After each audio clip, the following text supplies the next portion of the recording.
Breve annuncio italiano prima di passare all'inglese. Questa sera dobbiamo usare anche il microfono un po' più basso del solito addirittura, per problemi legali con gli amichevoli e simpaticissimi vicini di Copernico. Vi sentite più o meno o dobbiamo provare?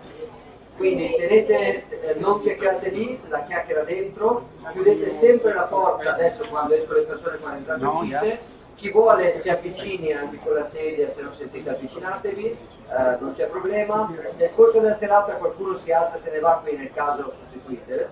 And now we switch to English. Chiuso la porta. Chiuso la porta.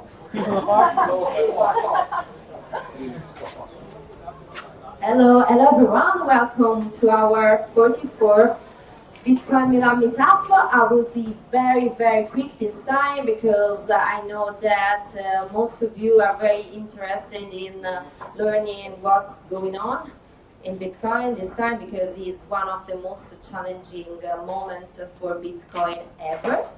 But before that, we are very proud to have two presentations. One is from Harvey, the CEO and co-founder of LAMASSU. You know LAMASSU because it's one of the oldest and most famous Bitcoin ATM. And after that, Olavi Lilja of LAMIUM, CEO, will present us one of the probably most needed and most interested projects around about Bitcoin. So after that, Giacomo Zucco will do Giacomo Zucco, yeah. We are very happy to have you here. Thank you, Giacomo. We'll do a very brief overview of what is going on right now about UASF, about SEGWIT Super, what is the BIP 91, whatever. And after that, he will take questions for our guests. Also, they are joining us Peter Todd, Lawrence Nahum, and Josh Harvey, and they are going to answer back all of your questions. So prepare all of your questions, please. So right now it's time to start with Zach.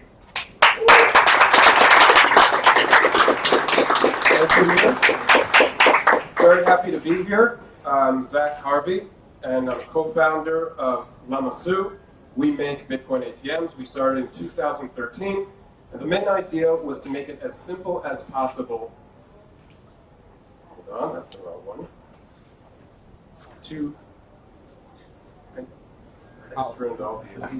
We're done, sorry. And that was the presentation. Now to do it forward. With the idea of making it as simple as possible to get Bitcoin. And in 2013, it was true that it was very difficult for just a person off the street to buy Bitcoin, and it still remains to be true today. We believe that our machines are the simplest way to buy Bitcoin, especially if you're not tech savvy, and especially if you don't want a complicated procedure. So we started LAMASSU, myself and my brother Josh will be on the panel later, exactly with that intention. Now, just to go into a bit of our business model before we go on to the rest of the slides. What we do is we are a manufacturer. So we manufacture and design the actual hardware that's made in Portugal, and we develop the software, which is completely open source. And as far as we're concerned, that's where it ends for us. Our customers, the people we sell the machines to, are called operators. And what operators do is they buy our machines, they install our software on their own servers, they host it, and then they offer those services to the end users. And of course, the end users are the ones that actually use the machines to buy them. And the reason we did this in a way that is more distributed is because we felt the system would be a lot more robust if every one of these individual operators ran the machines themselves, had their own Bitcoin wallets from which to sell to the end user, had full control over the user data, and there would be no single point of failure, and it would also be more in the spirit of Bitcoin, distributed and decentralized. So now we talked about the manufacturers a bit, and we talked about operators. The question is, who are the actual users of Bitcoin machines? And I'll tell you who the users are not: whales. if you look at this graph here, and this is a graph that was donated to us by one of our operators. We don't have any of the info unless they voluntarily give it up to us. You can see, get a very good idea of who are the people that are actually using our machines. And so what you see, for example, if you look at, this is an operator that has 14 machines, and this is just past half year, so it's quite recent. And if you look at, for instance, machine number 13, there's almost 90% of transactions that are under $100. So we're not talking about people that are putting in thousands of dollars all the time in machines. These are people that just want to get the first experience, see what it's like to get into Bitcoin, and kind of get their first taste. They may go on afterwards to buy thousands and thousands of dollars of Bitcoin. They might start their own Bitcoin company. But if they really just want to see what it's about, feel a little bit of the magic of Bitcoin, they're going to start with a low amount. And in fact, we see that almost 20 to 30% are amounts of under $10. So this is people really saying, I don't know exactly what this Bitcoin thing is. I don't know what I'm going to eventually do with it, but let me put in $5 and see what happens. And then a minority of the transactions are over $100, and even a smaller minority is over $1,000. And you can see that there are only some machines, like a 1 and 2, that have about 5%, which is pretty impressive, of transactions over $1,000. And to give you just a general idea, the more successful locations will have, each machine will have about 50 transactions a day. So they do get some traffic. Sometimes you'll even have a queue that at some of the machines, but the transactions amount, on average at least, are pretty small. And to get a little bit of a different idea, this is the distribution of the actual bills. And as you can see, the huge majority is $20 bills, and there are a few reasons for that. The main reason for that is because that's what legacy ATMs dispense, mostly in North America. So if you go to an ATM and you want to get $200 out, you're going to get $10, $20 bills, and that's one of the reasons. And the other reason is exactly the graph you saw right before this one, which is that the amounts overall are lower. $50 bills are almost not used at all. And then $5 bills are almost more popular than you think, but there are issues with that as well. And that's something that I'll just kind of put in as a side note. When the transaction fees start going up, two things happen. The first thing is, when they approach $1 or $2, the operators tell us, hey, we need functionality to add a fixed fee or to completely disable the $5 and $10 notes because we're losing money on this. The commission fee that we get is lower than the transaction fee we have to pay out. And the other thing is that eventually transaction or minor fees get to $10, you wipe out all of these, including the $20, and you're left with about 10% of the market because the machines can only accept one bill at a time. And if that's a $20 bill and that's not enough, the machine will just reject and say, we're only going to accept $100 bills. So that's something that maybe I'll touch it again later when we talk about multi-crypto. But for now, that was just a side note. So where are our machines in the world? Well, we have machines all over the world. We have machines in North America. We have machines in Europe. We have machines in Asia. And we have machines in Australia and New Zealand. However, our most popular country, at least for us at LAMASSU, is Canada. And this is a map of the Toronto area. And as you can see, there are about 50 plus machines just in this small area of Toronto, which several years ago would have seemed like way too many, and now is something that is starting to be the norm as Bitcoin goes more mainstream. And if you want to get an idea of how mainstream it's going, this is a pretty cool email that I got just a few days ago. And we actually have been contacted here by a convenience store manager in Ontario, right around the Toronto area. And what he is telling us is, hey, customers are coming into my store and they're telling me, why don't you have a Bitcoin ATM? Can I please get one placed here? And to me, that was, it really made an impression of how mainstream Bitcoin is starting to go. Because this is just a convenience store operator. He probably didn't know too much about Bitcoin. And yet, at the same time, you have customers coming into an area that is already densely populated as far as Bitcoin machines or cryptomats. as it is, there are already 50 around. They're saying, hey, we don't have one close enough to us. Put one in your store. Now, why? Why are Bitcoin machines, why are cryptomats getting more popular? And the reason is mostly convenience and user experience. So for these people, getting Bitcoin is a difficult problem, and it's something that we've made easy. How easy? Well, it can be as simple as scanning your QR code into the machine, either off a piece of paper or from a mobile wallet. Insert the cash into the machine, however much you'd like. It could be $5, it could be $100, it could be $1,000. Send, and that's it. Within moments, you'll see the unconfirmed transaction published to your phone, and you can walk away. And that's where it's done. If you do it quick enough, if you're familiar with the machine, it can be done in 5 to 10 seconds. If it's the first time, it might take you 20 to 30 seconds, but that's still a lot easier than starting to get set up with a bank account, hooking it up to your exchange, etc., etc. If you're around the Bitcoin ATM, there really is no easier way of doing it. So if we just quickly go over the advantages of cryptomats or Bitcoin ATMs for adoption, the first one is for lower amounts. It's as easy as it gets. Second, it's a lot safer than in-person purchases. So if you're going off to, if you want to try local Bitcoins, what you have to do is you have to meet up with a person, you have to make sure they're there, and on the other hand, you have to make sure they don't mug you or take your money and your Bitcoin if it's already sent to them. Stories like that have happened. It's just a lot safer to deal with the machine, especially you know where it is and you know who owns it. It's a lot quicker than setting up an exchange account, especially if you go through the whole lengthy process of getting approved to the account. With the Bitcoin ATM, you can just go up onto it, and the first time you're there, use it on the spot. And there are no accounts. You don't have to create an account at all. When you go to a Bitcoin machine, all you're doing is presenting your public key to the machine, and then you're putting in the cash, and that there it ends as far as you're concerned. There's no need to wait for an account, wait for the cash to arrive in the account, and then the ability to buy it. And the same thing is true, by the way, about cash out transactions, and we'll touch that in just a moment. Now, that doesn't come for free.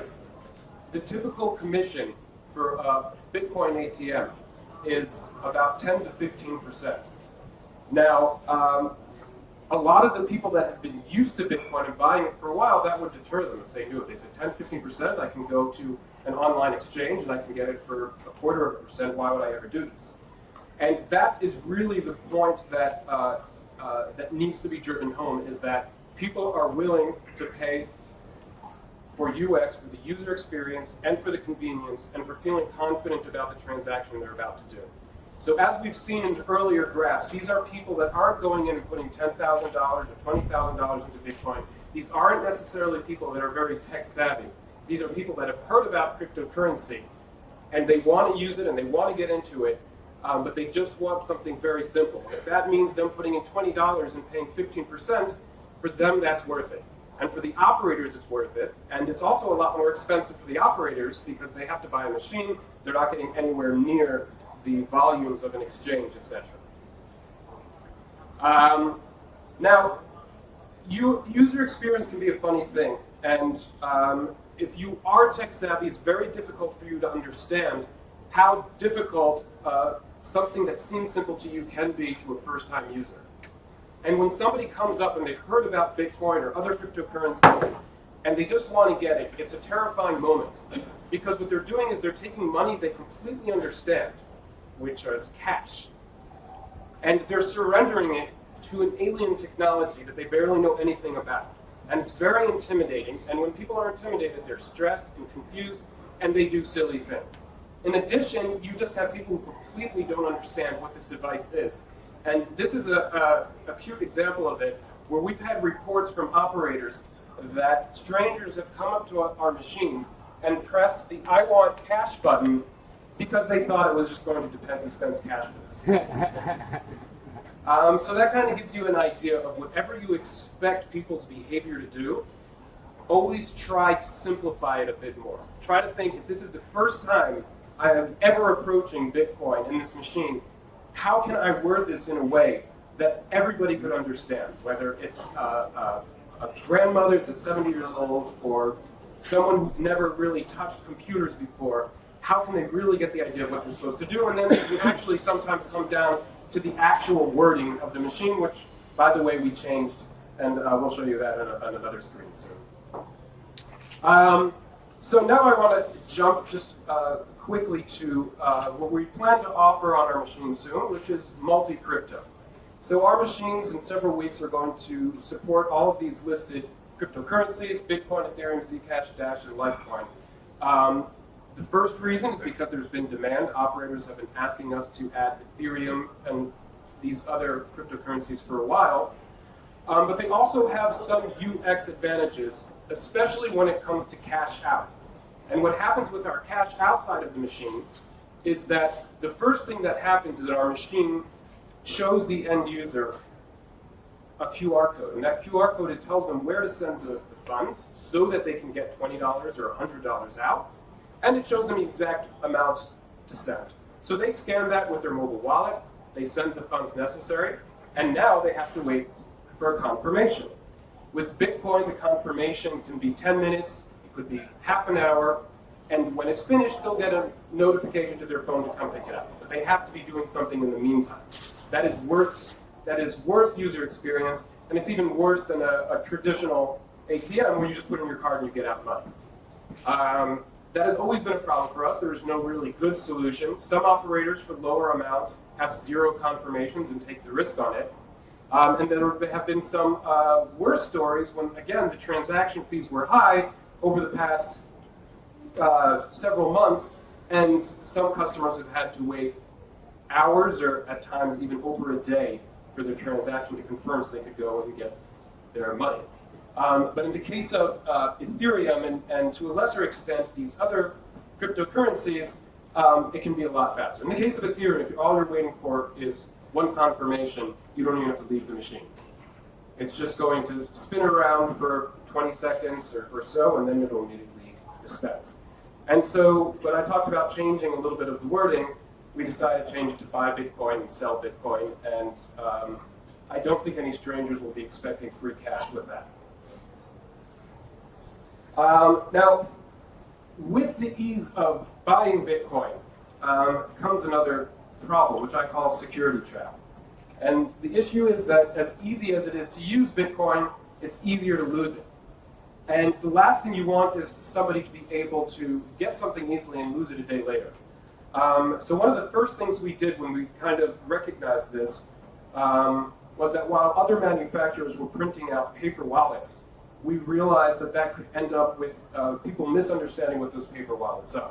And for those of you that are quite familiar with the paper wallet, what would happen is that you put in money into the machine and it prints out your public and private key, and then you take that. But what do most people do when they go to an ATM and they get a receipt? Throw it away. They crumple it up and throw it in the trash. And then they come back 2 weeks later and it's like, hey, where's my money? I don't see it. So that was the first thing we kind of realized. Like, it's important to take a little bit of a precaution. But there are some things that we can't really solve immediately and that have to be thought about, I guess, throughout the industry. And this is just more of a general UX thing for Bitcoin and not necessarily only Bitcoin ATMs, though, again, it is a lot of users that haven't put as much thought into it. You can think of something that's very easy to remember, and then you have to worry more about theft.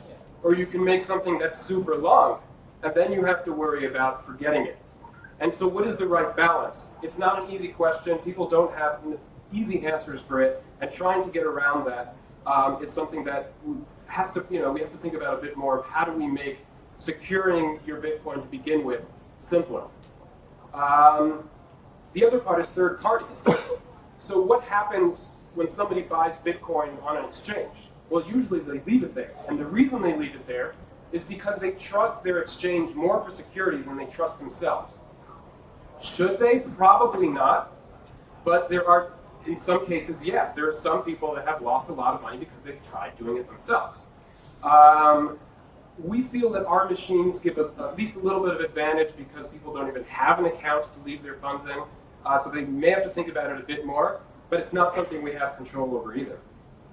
And then, of course, you have multi-sig. it's more secure, but it's a lot hard. It's a concept that most people don't even understand. Explaining it to them, having them go through all of the work, putting it in different locations, is not something that is simple yet. So it's still a problem for a lot of people who have Bitcoin and are not sure exactly how to secure it. And I think that that is going to be one of the more important things to address in general for UX going down the road for Bitcoin. And in a sense, this brings me kind of to an open question in the end, and that's, are ICOs too easy? And one thing that you have to respect about ICOs is how simple they are. So if you look at traditional investment and what you have to go through to invest, and you look at ICOs, it's clearly an advantage to ICOs. You just go to a page and send it money and you invest in it. On the other hand, since it's so simple and there's no friction, people maybe do not take enough time to really think about it and do their due diligence. Exactly. So it's a kind of an open question. I think that I think investment should be easy, but I think there's obviously a lot that has to develop in the market yet still.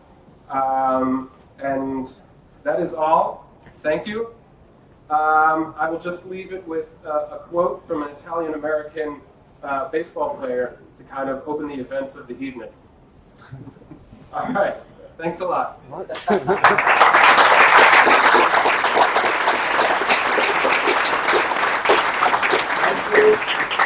Stay here for a moment because we take two questions okay. before you move on. Okay. So questions?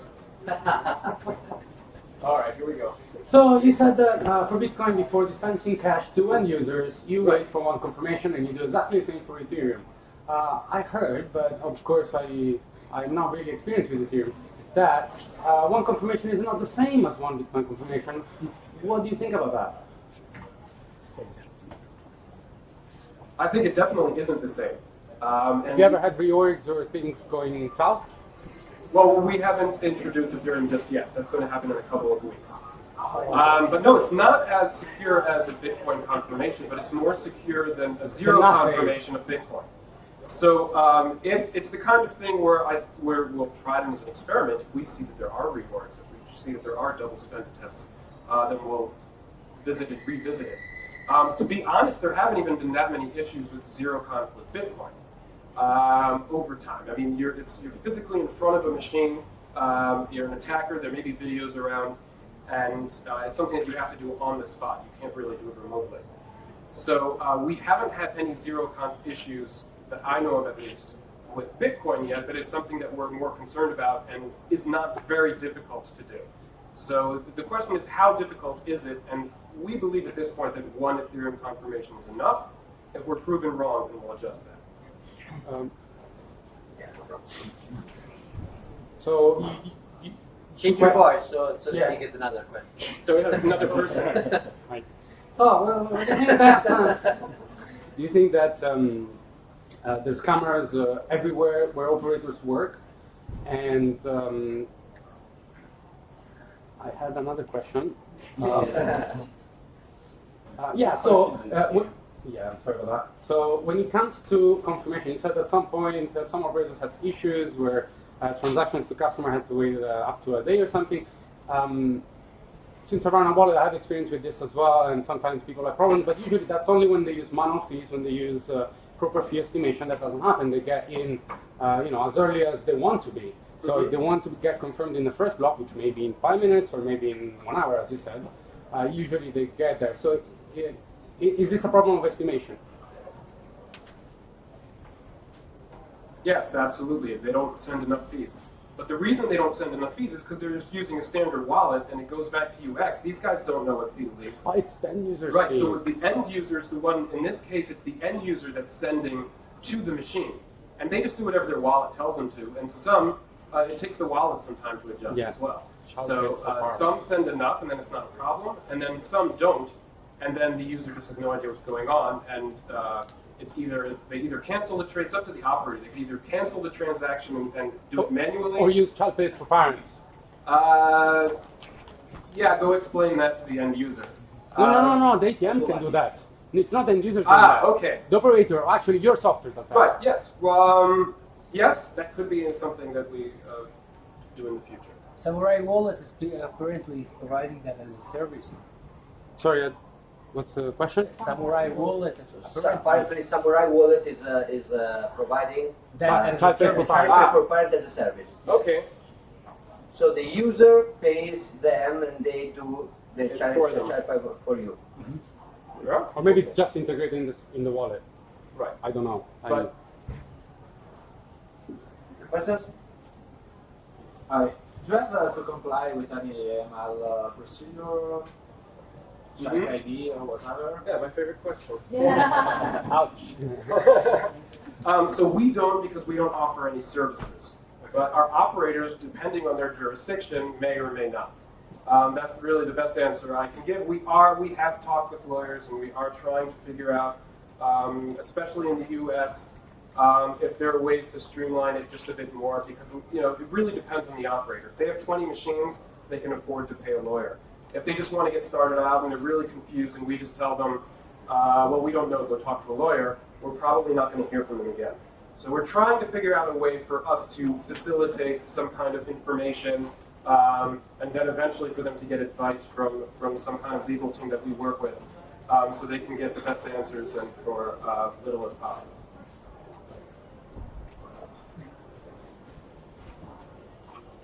You just mentioned this very good KYC probably going on for the vast majority of your customers in a sense.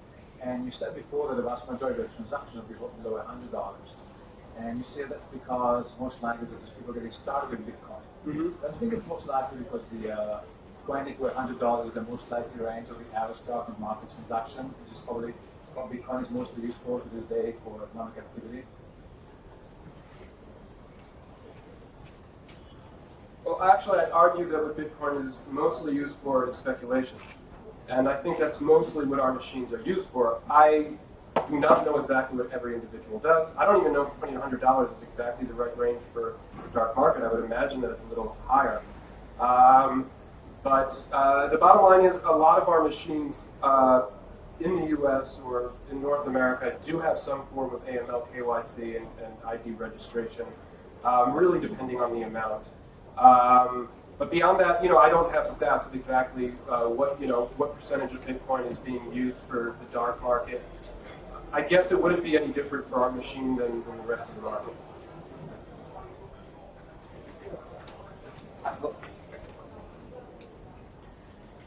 Hi, you say that you are in several countries. I would like to know if you are moving with a strategy or it's just people calling you to install the machine. One thing connected with operational, if something goes wrong, who is intervening to fix it? Mm-hmm. Are they calling you? How you're structuring yourself globally? And one more thing, are you adapting your machines to rules? I mean, with I don't know, reading of fingerprints or something like that. Thank you.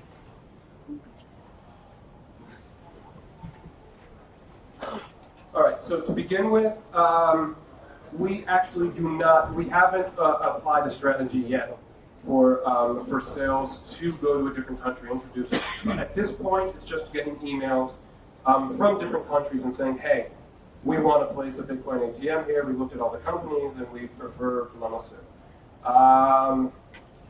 That was the first part. The second question, I remember the third question first, was about the fingerprint. Yes. And we do not have a fingerprint reader on our machine. I haven't seen anywhere, to be honest, that a government has demanded that for AML KYC. I think it's been one of those things that it's just a device that's easy to put in and gives kind of like a feeling. But if at all possible, I would like to refrain from any kind of biometrics on our machines. Operational, how you operate when something goes wrong? Like Oh, right. So as far as service. So it's a good question because I didn't really explain it very well in the first part. And that's that our job doesn't really completely end after we sell the machine. It does as far as, in a sense, the business model. And that's another part that is, we actually do not get any of the fees that go through the machine. So as far as that's concerned, from the business model, that's where it ends. But from the service, we have two things. The first thing we have is a 12-month warranty on parts and hardware. So if anything goes wrong, we replace it. And then after that, it's just the cost of whatever the component is, and they switch. And then in additional, we give 1 free month of support. And beyond that, there's a $100 fee per month for ongoing support. It's optional. And the idea of the first free month is to make sure that the operator gets set up and they know exactly what they're doing. There's sufficient hand-holding because, again, a lot of these people want to get into a Bitcoin business, and this is one of the easiest ways of doing it. Our machine costs $6,000. There are still legal fees, etc., to pay, but compared to opening an exchange, it's a lot cheaper. But they're not all tech savvy. So we make things as simple as possible. We have tutorials online and guides. And in addition, by email, we do as much hand-holding as necessary for them to be able to get their machines up and running as fast as possible. Sorry, just to complete, if transaction goes wrong, like a person doesn't get If the actual transaction goes wrong, that's already on the operator side. Okay. If we only talk to the operators. Okay. I mean, if somebody emails us, we'll be nice and we'll email them and say, well, this is your operator, you should contact them. And then if the operator needs help from us, then we'll help the operator. So the running operator sell them? The operator is the one that provides the service to the end user, and we provide the service to the operator. Thank you. Some months ago, the train company in Switzerland updated their point of sales to sell Bitcoins. Mm-hmm. I would like to know how do you so they got a lot of point of sales with just a software update. How do you compete with existing point of sale updating their software for selling Bitcoin? Maybe just one way that case, but I want to know. Right. Great question. It was but same question in Sofia, and your answer was very interesting. How do you protect from incumbents? Right. Well, the answer is the same reason they're using it in the first place, which is user experience and convenience. And so we have to give people a better feeling about their transaction. When they approach the machine, do they know exactly what to do?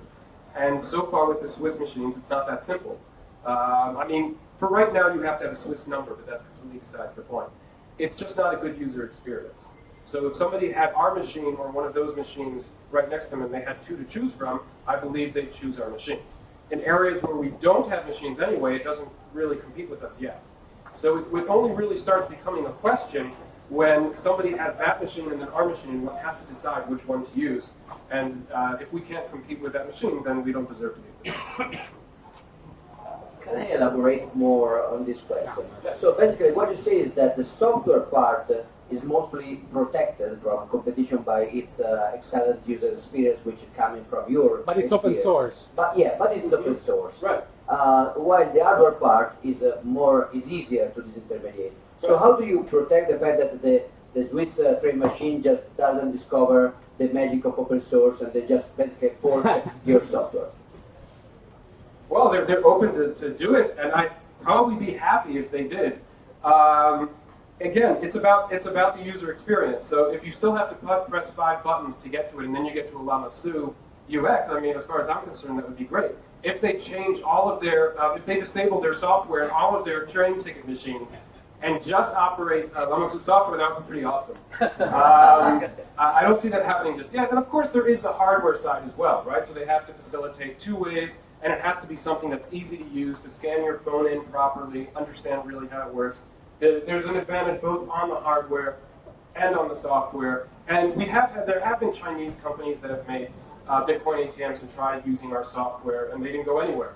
Because the bottom line is there's an entire experience that people are going to get from it, and I think that's what our machines are best at. And support, right? They don't get the same support from the Chinese supplier. Exactly, right.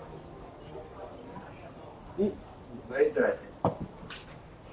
So this is more of a business question. Do you have do you know the split between business companies buying your machines and end users? Or non-business buying your machines, if there's any. And the other thing, you said there's 12 months warranty. As far as I know, at least in Italy, maybe in Europe, I'm not sure, there's 24 months warranty for end users rather than businesses. Mm-hmm. Would you honor that, or because you sell online and not specifically in Italy, that's not part of the pact? And Right. So yeah, I don't know all of the details about consumer protection in Italy. Is it like a business consumer? No, but the first question protection? is, do you have mostly businesses buying your ATMs, or also people as opposed to Individuals. individuals? Yes. Right. And then the second question was, in Italy we have 24 months by law warranty. Would you respect that? Yes. Well, that's the first I'm hearing of it, so I don't know. We have to look into it. In general, it's 12 months. That's what we believe. That's what we figured into the price of the machine. If we have to do it in Italy, that's just something we have to look into. We have to, then we have to. We don't want our machines being suspended in Italy. So it's mostly businesses, or?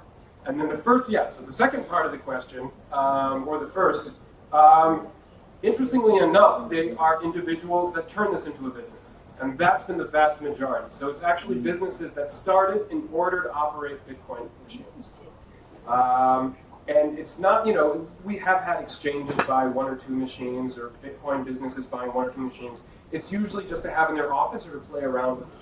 But as far as our most successful operators, the ones that have 20 or so machines, 10 to 20 machines, that is their full-time business. They started it out just to be an operator of Bitcoin ATMs. And it's only starting to be at the stage now where traditional legacy ATM operators are starting to email us and asking about operating Bitcoin ATMs as well. But up until this point, it's all been entrepreneurs that are Bitcoin enthusiasts and want to start this as a business. So we said the last question, sorry, and then you can also ask other questions to Zach and John and Josh after the meetup.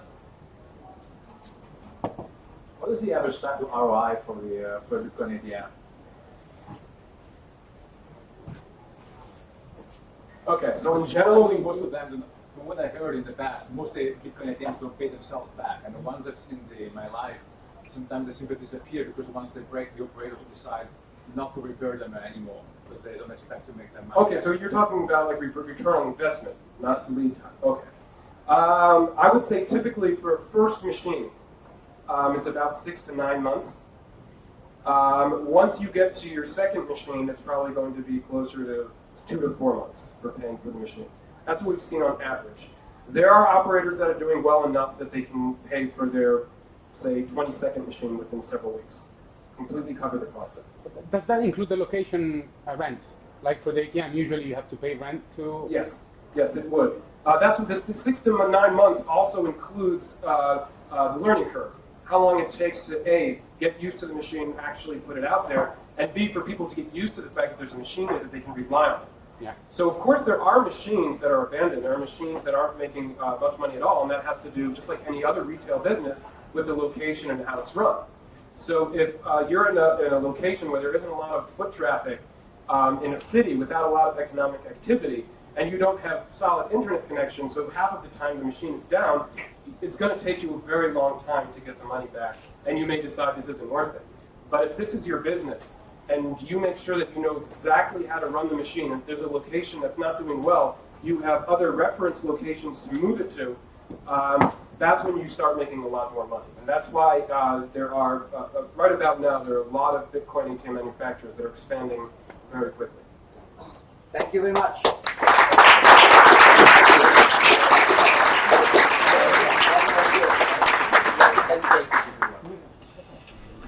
So come, Olavi, with yours. So this startup, I will not spoiler you anything, but this is, in my opinion, the answer to a question which is fundamental for a lot of other Bitcoin-based business. So basically, I have a great business. I will be paid in Bitcoin with the business, but nobody will pay me because nobody has Bitcoin, and the ones who do don't want to spend it. So I did spoiler it. But sorry. And anyway, Bruce Willis was dead all the time in the system. So. Okay, thank you, Giacomo, for the introduction, and thanks to the Blockchainlab to the invitation to this wonderful event. I am really happy to be here to present our 2 products we are going to launch in the following few months.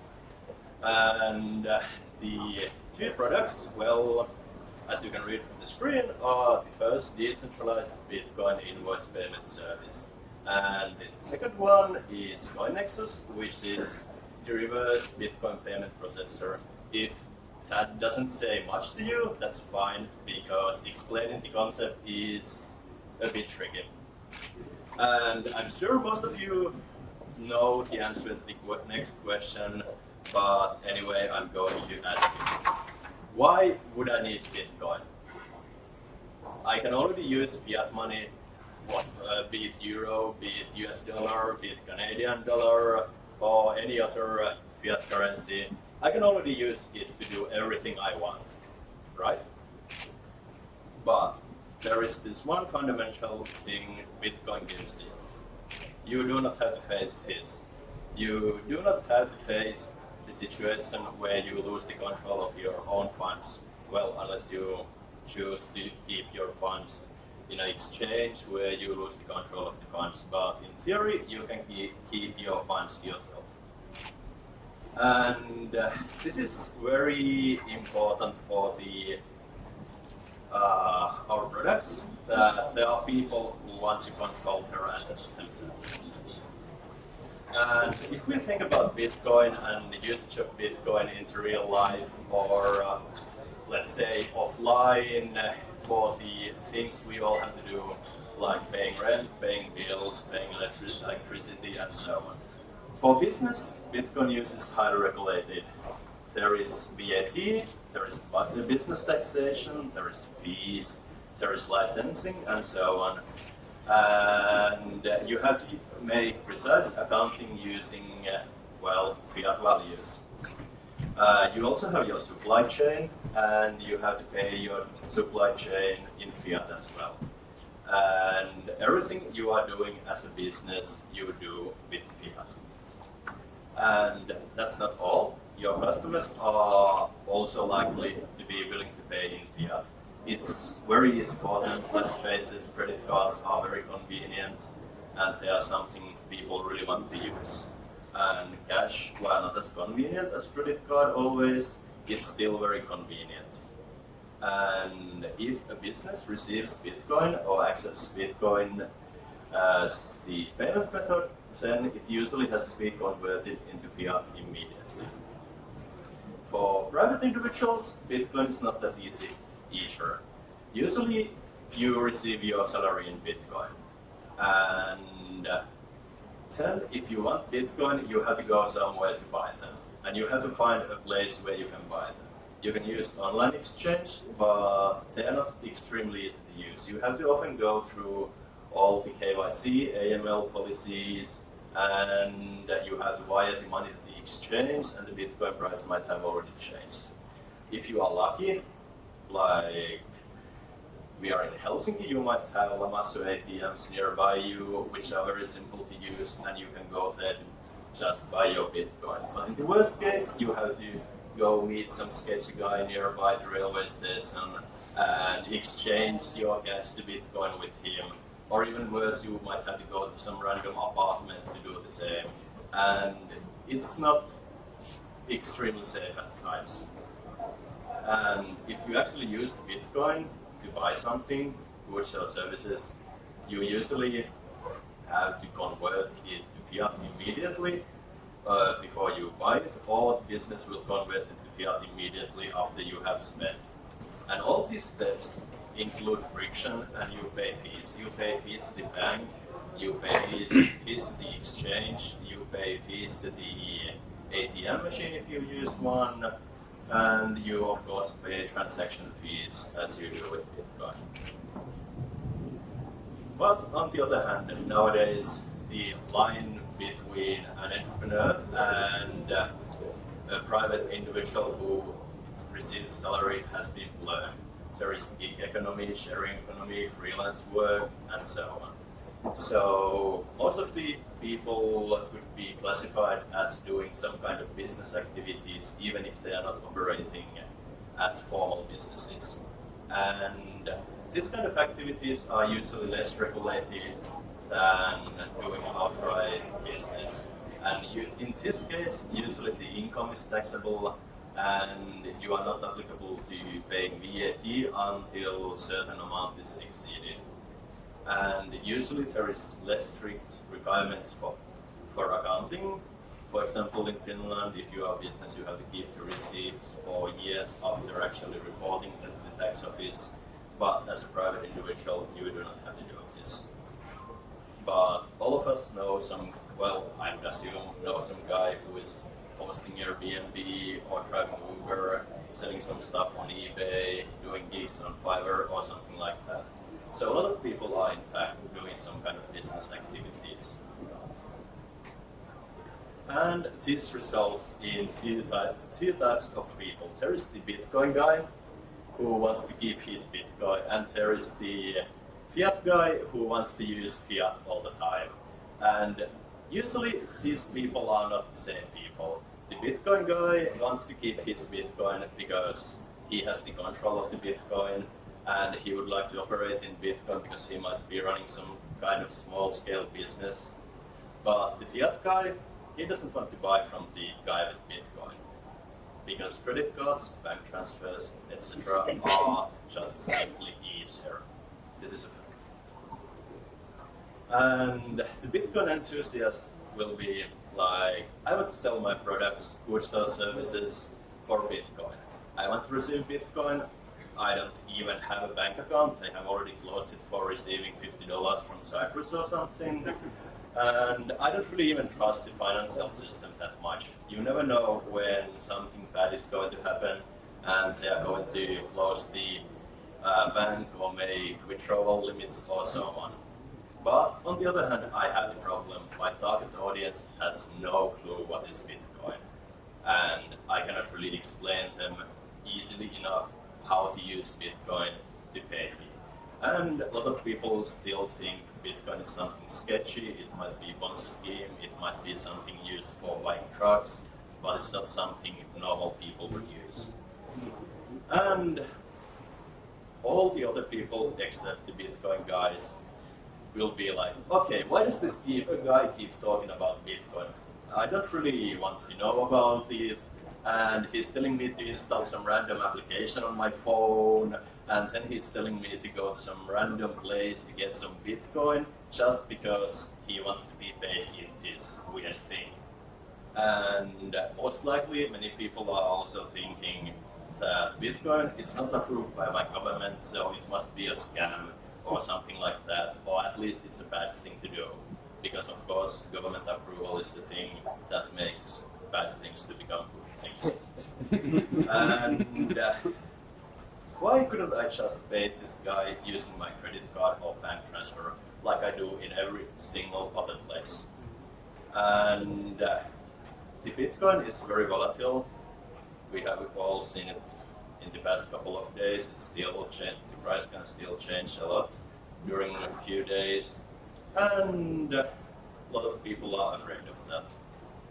And these facts make it impossible for the Bitcoin guy and the regular guy, the fiat guy, to make business together because they do not have a payment method they would share. So, can we make these two people work together? Can we make the Bitcoin guy receive Bitcoin and the fiat guy pay in fiat? And the answer is yes. And that's why we are introducing Coin Nexus. So let's say there is a person who wants to sell his freelance programming work for Bitcoin for any reason. He might be unbanked, underbanked, or maybe he's just living in a country where receiving money from other countries is very difficult. So this person who wants to sell his work integrates our API completely free in his own web page or in his invoices, or however he wants to be let the other party to know that, well, how he is going to receive the money. So the person who is purchasing this good or service can make the payment using traditional methods of payment: a bank transfer, a credit card, a debit card, or wire transfer, or anything. And the payment arrives to our account in Finland, or our online account for credit cards, and so on. And we make it so that the person who is purchasing the service is, in fact, when he agrees to the terms and conditions, he's agreeing that he's buying Bitcoin from us and sending it to the other person. And when we receive a payment from a third party, our API informs us that we have received the payment, and we will transfer the amount of Bitcoin this payment is worth to the escrow wallet until we have received a confirmation that the item has been delivered, or the product, or whatever service this person was buying. And in the beginning, this service will be centralized, so all the payments will come to our account. But in a later phase, it will be decentralized. So, for example, any one of you in the audience today could receive money on their bank account and send Bitcoin to somebody random who sold something online. But then what? It's the first day of the month, and the Bitcoin guy has Bitcoin. He has only Bitcoin, but he has a problem. He should pay his rent now. And here again, there's the same problem.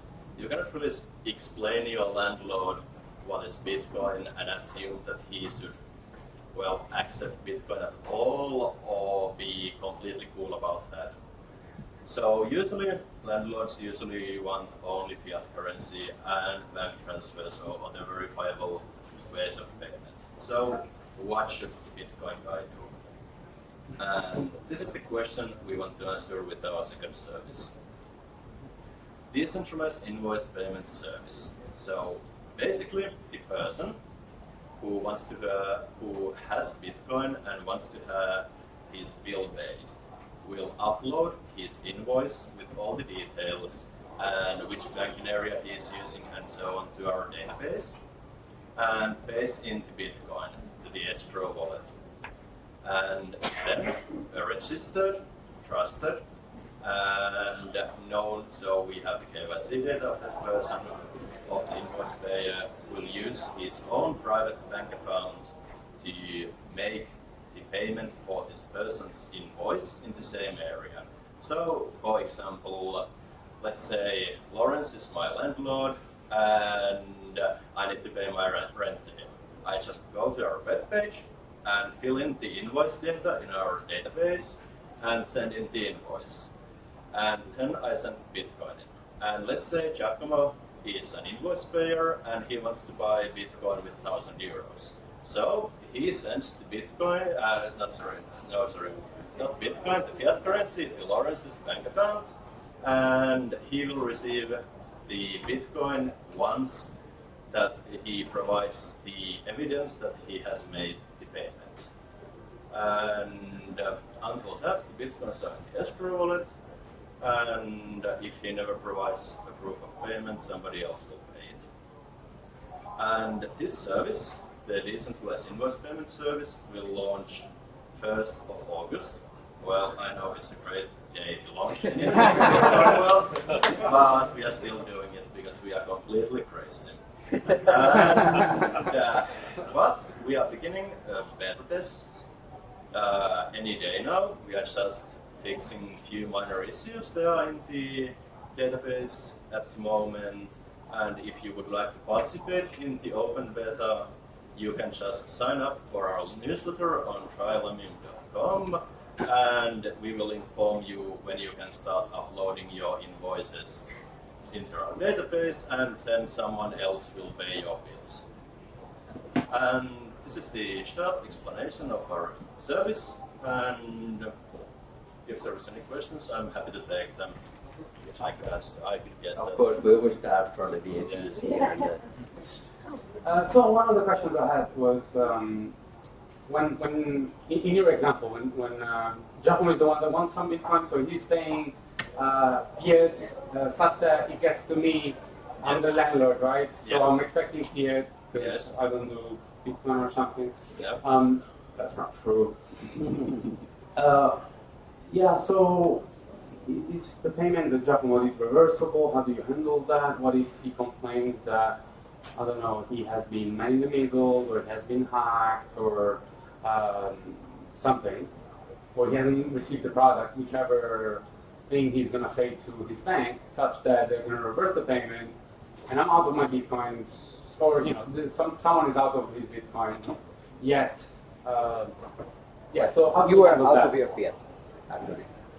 Yeah, I'm out of my fiat. And you didn't receive fiat from Giacomo. Yeah, he did the payment. Okay. So you unlock the bitcoins because your escrow Yep. decided that, the payment went through. Then they But then he somehow. reverses Yes. it, and suddenly I'm out of fiat. And I have no relationship to Giacomo, obviously. I don't have any contract with Giacomo. I cannot prove that Giacomo scammed me because Yes. he's not actually, well, maybe he did, but it's not like we have a relationship. Yeah, There's some I intermediary that handles this. How do you handle it? So basically, usually when you are doing a bank transfer, at least in SEPA area, it's very hard to reverse because usually the banks do not send back the fiat even if somebody complains and there is a complicated procedure you have to go through. But let's assume that Giacomo wants his fiat back and he wants to scam you really hard. So he goes through this procedure and he gets his fiat back. In this case, I should complain to LAMIUM that this has happened, or you should complain to me that the payment didn't go through or it was reversed. And you will complain. And I will complain afterwards. And in this case, we will step in as to see what has happened. And if it really turns out that you didn't receive any fiat, or you received and it was reversed, and Giacomo faked the proofs, or he simply reversed the payment. Fake the proof, you said. Yes, Yeah. because you have to upload the proof of payment, like bank account receipt, to Like our raw. system. Just Raw a, number. just a screenshot, or what is it? What's the proof Screenshot like? is fine, or receipt, well, it depends on the bank what kind of receipt you get from them for payment, but usually they cost a little bit of money, but anyway, a screenshot is fine.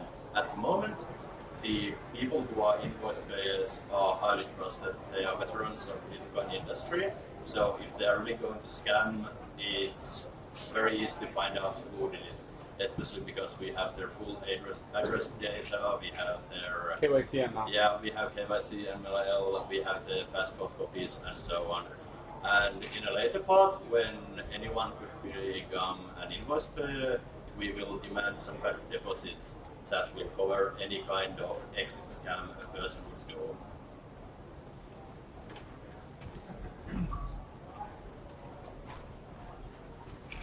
What are the fees to use the services? Let's say I want to pay him in fiat, he wants to set Bitcoin, I'm paying 100, how many Bitcoins is getting? 98, 97? It depends on the payment method. Of course, for credit cards, the fees are higher, but if you are making a SEPA payment, it is usually the payer who takes care of that fee. And personally, we take 1 to 2% fee for these kinds of transactions. And for the decentralized invoice service, we take 3% fee, 2% we keep for ourselves, and 1% goes to the invoice payer. Related question: how do you manage volatility, especially in the time involved by a SEPA transfer? So I want to pay the rent. I put my bitcoins in an escrow covering the rent. Then there is a SEPA transfer from Lawrence, but it takes 2 days. And in these 2 days, the price of Bitcoin, relative price for Bitcoin, is completely changed. Do you fix the price for the counterparties before? So sorry for your loss in this case. You're sorry for my loss, or do you somehow interrupt some kind of crazy volatility cases or something? In cases of crazy volatility, we interrupt. If we haven't defined the exact percentage of changes yet, but if the Bitcoin price goes from 2,000 to zero a couple of hours later, then you submit the invoice, we can cancel it. But in the case of invoice, the decentralized invoice service, we fix the price when the invoice is submitted to our database. And in the case of CoinNexus, we send the Bitcoin amount at the spot rate when we receive the fiat. So if you make the SEPA transfer now and we receive it, let's say Monday, we will send the merchant to Bitcoin with using Monday's price. Okay. But sorry. But in the case of CoinNexus, you are not receiving the party that locked the Bitcoin received. So if Lawrence wants to buy a service from me again, I accept only Bitcoin. Oh, you are sending Bitcoin not from me. No. Oh, sorry, you're yes. Yeah. Okay, understood. Other questions? Okay, Olavi will stay here. I have a last question. Is it worldwide? Okay, this is a very good question. We are launching it 1st of August and 1st of September in the European area, of the SEPA payment area, and we are planning a USD launch in a couple of months after the launches in Europe. What about wire transfers, like global? They are fine, but the payment in the beginning can be made from our side only to the SEPA area.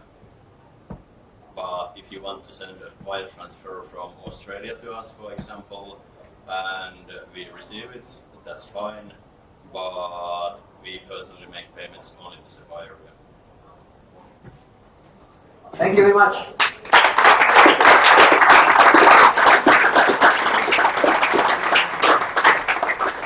So, you can take it. So, last session of the evening before getting back to drink and eat. Basically, many of you asked us to give some kind of recap or explanation or clarification about what the hell is going on with all these fork and user activated and miner activated soft and hard forks happening now, and BIP and BIT. So what will happen now is that I will try to give you a very quick recap of the last episodes here, and what is happening right now and what is happening in the next days, and then I will transmit the question to our guests, which are the guests that you already listened to, but also former Bitcoin developer Peter Todd and and Bitcoin developer. You submitted the VIP, so. Okay, and the not Bitcoin developer Lawrence Naum. Then I will leave you the microphone, and you will be able to ask many questions like, can you repeat again everything, or something like that. Something I want to put as a premise is that I had a very strong opinion about what to tell you until yesterday, and now my opinion is a little bit more blurred because something strange is happening. But here's the thing. Disclaimer, I am strongly biased in this kind of debate. I have a strong position. I'm not neutral. There is a debate going on with respect to the facts that are happening, and I have a strong opinion. So please don't trust, verify, but I am right anyway. I will try. I will not try to be neutral, but I will try to be nice. So what happened? Moderator. Yeah, the moderator. An immoderate moderator. In the middle? Okay. So, and the man in the middle, okay. So, basically, there is a scalability problem in Bitcoin, but most of all, scalability, in my opinion, is just the first excuse. There is an overall governance problem or governance feature in Bitcoin, which is that for whatever reason you want to change Bitcoin, changing Bitcoin is generally extremely hard, and that's by design. So one specific change that was very urgent for some user, basically super transactors, so hodlers, people that just hold Bitcoin forever, like they should do, they really don't care about fees. Also developers that want to build a super nice, decentralized, censorship-resistant, super nuclear cryptocurrency, they don't really care very much about the short-term fees, while people that transact very much for whatever reason, that could also be, good reason, legit reason, they tend to be a little bit pissed off. especially if they built their whole business cases or their whole habits around the situation that was the status quo in the first years of Bitcoin. When nobody was using Bitcoin was mostly free. It wasn't actually. It was very expensive, but it was paid by the hodlers with inflation, and not by the transactors with transaction fees. So the payment burden is now shifting. A Bitcoin transaction is super expensive because you have to have every node on the system verified and then the miners confirm it. But the cost is starting to switch from the miners to the users. And also we actually have users now, while we didn't have users a few times ago. Transaction fees in Ethereum were very, very, very low when nobody was using Ethereum. Now they are. And that will be the same for every other cryptocurrency. The meme that I will use this other cryptocurrency because it scales better, because the fees are low, because nobody's using it. Okay, but then it's like we all should go to the other room because we are just too many here. But the other room is smaller. We will have the same problem but worse after. So this was the frame. Possible solutions. The people who is more interested in the technical development of Bitcoin wanted to do something super slow and super tested, super safe. The people that just hold Bitcoin, and so they are more interested than anything that Bitcoin doesn't change too much, because if it does, then it will be easy to be attacked by adversarial actors. They are also not very interested in urgency. But the transactors, the people that want to transact, or that want to serve transactor with their business, they were in a hurry because fees were high. So propose a solution. On one side there was a roadmap designed by the developers of Bitcoin, the historical developer teams of Bitcoin. We call it Bitcoin Core. You have to know that in every open source project, not in everybody, most open source project, there are the developers of the interface, the user experience, the networking, and then you have the core developer, which is usually in an open source software work in a project. They are the developer of the kernel part of the core part of the system. In Bitcoin, the core part is the one that manages directly consensus stuff. So the part that is very, very hard to change, and then that must be very, very hard to change. So the core developers proposed this kind of roadmap. First of all, we optimize Bitcoin in many ways. We change some little stuff that will optimize Bitcoin. Then, when we did optimize Bitcoin, we will allow off-chain scaling. First of all, so people that who attend our meetups are really familiar about off-chain scaling. We had 2 sessions about Lightning Network. Anybody of you who is super expert about Lightning Network, more than anybody else in the world probably. But the thing is, you have to transact off-chain, and you just have to settle on-chain. That's the philosophy. After that, eventually, it could be possible after a lot of studies and tests. Oh. There was an attack. Yeah. Never safe in this space. And it just hit the Bitcoin core. Yeah. There was a targeted attack here. Okay. So the thing is that let's enable the off-chain. Later, we could think about improving the actual on-chain capability, because nothing is free in this world. You cannot get anything for free. For example, alternatives to Bitcoin. Monero gets better privacy than Bitcoin so far, but they, as Riccardo Spagni said here, they are giving away scalability for that. While, for example, Litecoin is has an easier user experience with faster blocks, but they are giving away decentralization for that, because bigger blocks means and faster blocks means more orphan rate. So everything has a cost. The cost of increasing your on-chain scalability is potential centralization. So there was this part of the proposal. The other part was just okay, we don't have time, just increase and do 8 megabytes block, like 8 times the block we have now with Bitcoin XT. Then the debate moved, and that's important for what we will comment now. The debate was started about the dimension, the size of a block on chain, but it's not really about that. It's about how you use it. Yeah, it's not about the size, but about how you use it. But mostly, it is about the fact that who can change and control Bitcoin. In this moment, some players understood that it's not really about what solution will be adopted, but it's more about who has the right to decide and to enforce the solution over the other users. Because if you can change the system that is managing $40 billion right now, then you are a geopolitical player, and even much more so in the future. So it was more about control.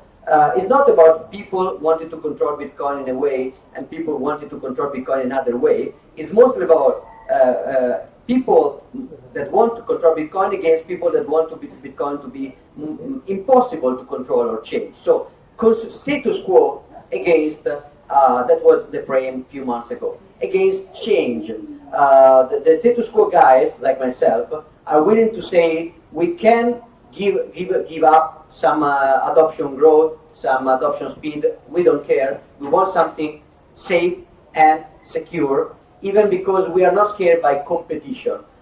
If altcoins, as I think, will never be able to repeat the Bitcoin experiment, then there is no fear for that, because they will never be as good as Bitcoin. So Bitcoin will always be unique. But if I'm wrong, and some altcoin will actually be as good as Bitcoin and do what Bitcoin wants to do, so total decentralized, free, censorship-resistant stuff. That, I mean, okay, sorry for my loss from a financial point of view, but from an ideological point of view, I will be more than happy to move to the other. So in both cases, I want Bitcoin to stay as is. While the other people disagree with me, and they think that Bitcoin should change in certain way. So the other proposal was just create a larger block size. You have to know that changing the block size was thought to be mainly a hard fork. What is a hard fork? Many of you are now reading this terminology on some blogs around. Hard fork means that we agree to violate the rules of Bitcoin as it were defined so far. So like we are a group of vegan friends, and now we are having hamburgers. It's something like we had a rule, and now we disagree with the rule. The problem with that is that either every one of us will switch, classic, either any one of us will switch to the either any one of us will switch to the new rules, and then okay, we just upgrade the Bitcoin. But if just a minority will not switch, then we will have two chains. Yeah, double coin, we're rich. No, the value of the coin depends on network effects. And if you split the coin, the value of each coin summed up is less than the total value of the coin before the split. No, but with Ethereum it didn't happen this way. Now we have more value on both chains. Yeah, because more wealth entered. But if the chain stayed united, you will see an even higher price on Ethereum. Counter argument to who says that we have a value for the hard fork. If hard fork can actually raise the value of the money, then I create an altcoin that hard forks every day twice, and I will become super rich, right? Hard forks destroy value. Small hard fork destroys a small amount of value. Paritarian symmetrical hard forks are very serious because they are destroying the network effect of both. Who of you knows the difference about a linear system and a non-linear system? Okay. But anyway, if you split the thing in half, you make the more damage. If you split it just on the edge, then you have just a loser altcoin and you have Bitcoin. So this was a phrase for an hard fork. Changing the size of the Bitcoin block on chain was considered an hard fork. On the other hand, you can have a soft fork. Soft fork means that you keep every rule that you had before, but you add another rule because, for example, you want to include a new security feature or a new evolution of a feature. In this case, you keep your rule and you add another rule. Like we are all vegan, but now we are also carb free. So basically, we just drink water. But so now we have a new consensus, and it's not really necessary that all of us do agree. Actually, if only a strict majority of us do agree, then we will not have any fork because the new restricted rule, I'm talking about majority meaning hashing power, basically. The new rule will basically statistically be enforced orphaning the chains following the branches, following the old rules, and so basically the new rule will always win. But if you have less than this amount of agreement, yeah, you will have a reorg. Sorry, you will have a split and not a reorg, and you will have a split of the chain. So generally, soft fork are less dangerous for splits than hard fork. Also, what you can do with a hard fork is basically uncapped. You can do anything. You can change the 21 million units. You can change. Miner can decide that they can spend money without your signature. So everybody can do anything with the hard fork. While with the soft fork, there is just a set of things that you can do. A set which is actually larger than we thought some years ago, but just a set. So rising the block size was considered an hard fork. Bitcoin XT was an hard fork attempt and it failed. I will stay neutral in my face about that, not explaining happiness or sadness. Then Bitcoin Classic tried an hard fork and it failed. And then Bitcoin Unlimited tried an hard fork and it failed. And now Bitcoin SEGWIT 2x, Barry Silver's coin, is trying an hard fork. To expert. Yeah, exactly. BTC1 will try an hard fork, probably not. So this is the situation. But it turned out that the same optimization that was so cool because it solved many bugs, segregated witness. Everybody of you now know that SEGWIT is cool. Many don't know why, but we know that it's cool. Basically, it solves transaction malleability, which is something that is needed to have better Lightning networks, better smart contracts on Bitcoin, fewer security risk on exchanges. So malleability fix is good. Then it optimized something for hardware wallet, signed amounts, then quadratic SIG-OPS problem, then a lot of good stuff. Plus, it turned out that you can do this kind of modification, which is very important, with the soft fork. How? Basically, you will create a block that respects the old rules, but that uses the old rules in a very, very dummy way. Like, I will basically, I want to use, now I'm trying to use the vegan example in a way that makes sense, but I think it's impossible. Okay, probably I fall in the trap. Anyway, the thing is that the block will be valid, the blocks will be valid for the old nodes, but they will interpret it in a totally different way. While the new nodes will interpret it in the new right way, and they will be able to do new stuff. So basically, you can do more stuff with this kind of fork, which is a soft fork with the same characteristic of a soft fork, but more elastic, more flexible. The core developers, Greg Sipa, Peter Willa, who was here, I think last I don't know, June or something, and core developer Luke Dashir that was here last February or something, and I mean. People that is cool that they come here to Milan Meetup because other people is not cool. They actually implemented segregated witness as a soft fork. So everything is right now. We don't have to debate anymore. We just implement this kind of I have to go faster. Sorry, I will try to go faster, but we are not even starting with the UASF, so I'm very late. So I go faster. We implement this SEGWIT as a soft fork, but core developers choose to have a precaution, like a security measure, since they want to be sure that at least 50% of the miners are ready for that, because otherwise it will not work or it will not be safe or not enforced. Then they said, we will actually enforce this new soft fork only when 95% of the last 1,000 blocks will signal readiness for this modification. It was not intended as a vote.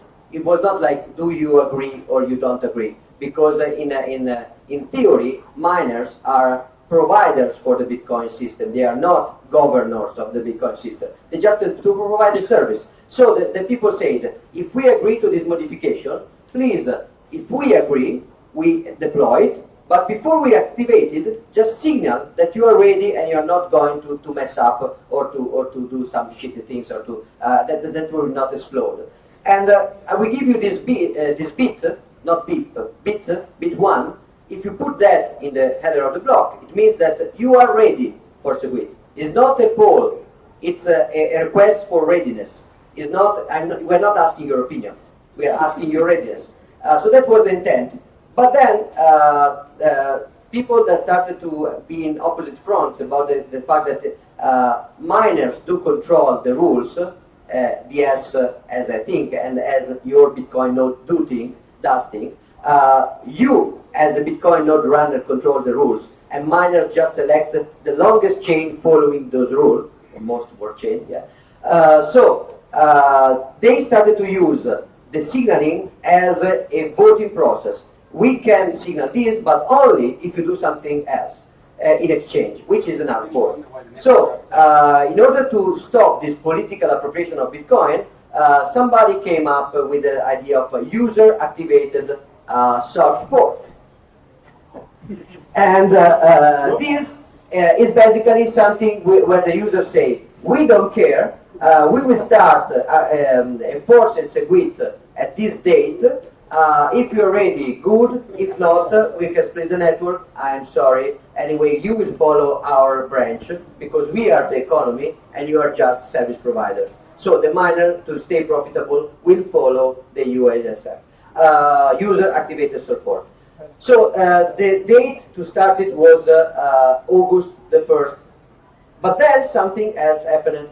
Then the people that was gathering in New York with the owner of Digital Currency Group signed an agreement, the New York agreement, saying that they will activate SEGWIT and after they will do an hard fork. How can they do that? Basically creating a new software that will signal SEGWIT now, but will also force, only for people running it, an hard fork later in October. I personally think that it is a bluff, that basically it's a way to save the face while they actually admit that SEGWIT is going to be activated, but this is just my political opinion, and it's true. And so, what happened was that, so before the 1st of August, now they could have activated BIP 141, which is SEGWIT, but they didn't. Instead, they choose the BIP, Bitcoin Improvement Proposal 91, which is something as simple as this. Everybody signal bit 4 on the block header. If 80% of people is signaling bit 4 on the block header for 2 days, then everybody will also start to signal bit 1 on the block header. But if everybody does that, then they will also start to orphan every chain which is not signaling in any block bit 1 after the date in which anybody started to signal bit 1. So very simple, like a very clean solution. I think very smart. Yesterday they yesterday they started to signal this stuff, bit 4. Now they are more than 84%, I think. So yeah, we have SEGWIT. Not really. We don't know, and we will discuss about that. Because right now, these people is not running the new software, which is all other than making a hard fork is not ready, is not tested. It just came out like yesterday. So nobody is running that on their miner. And that's a good thing. That's a good thing.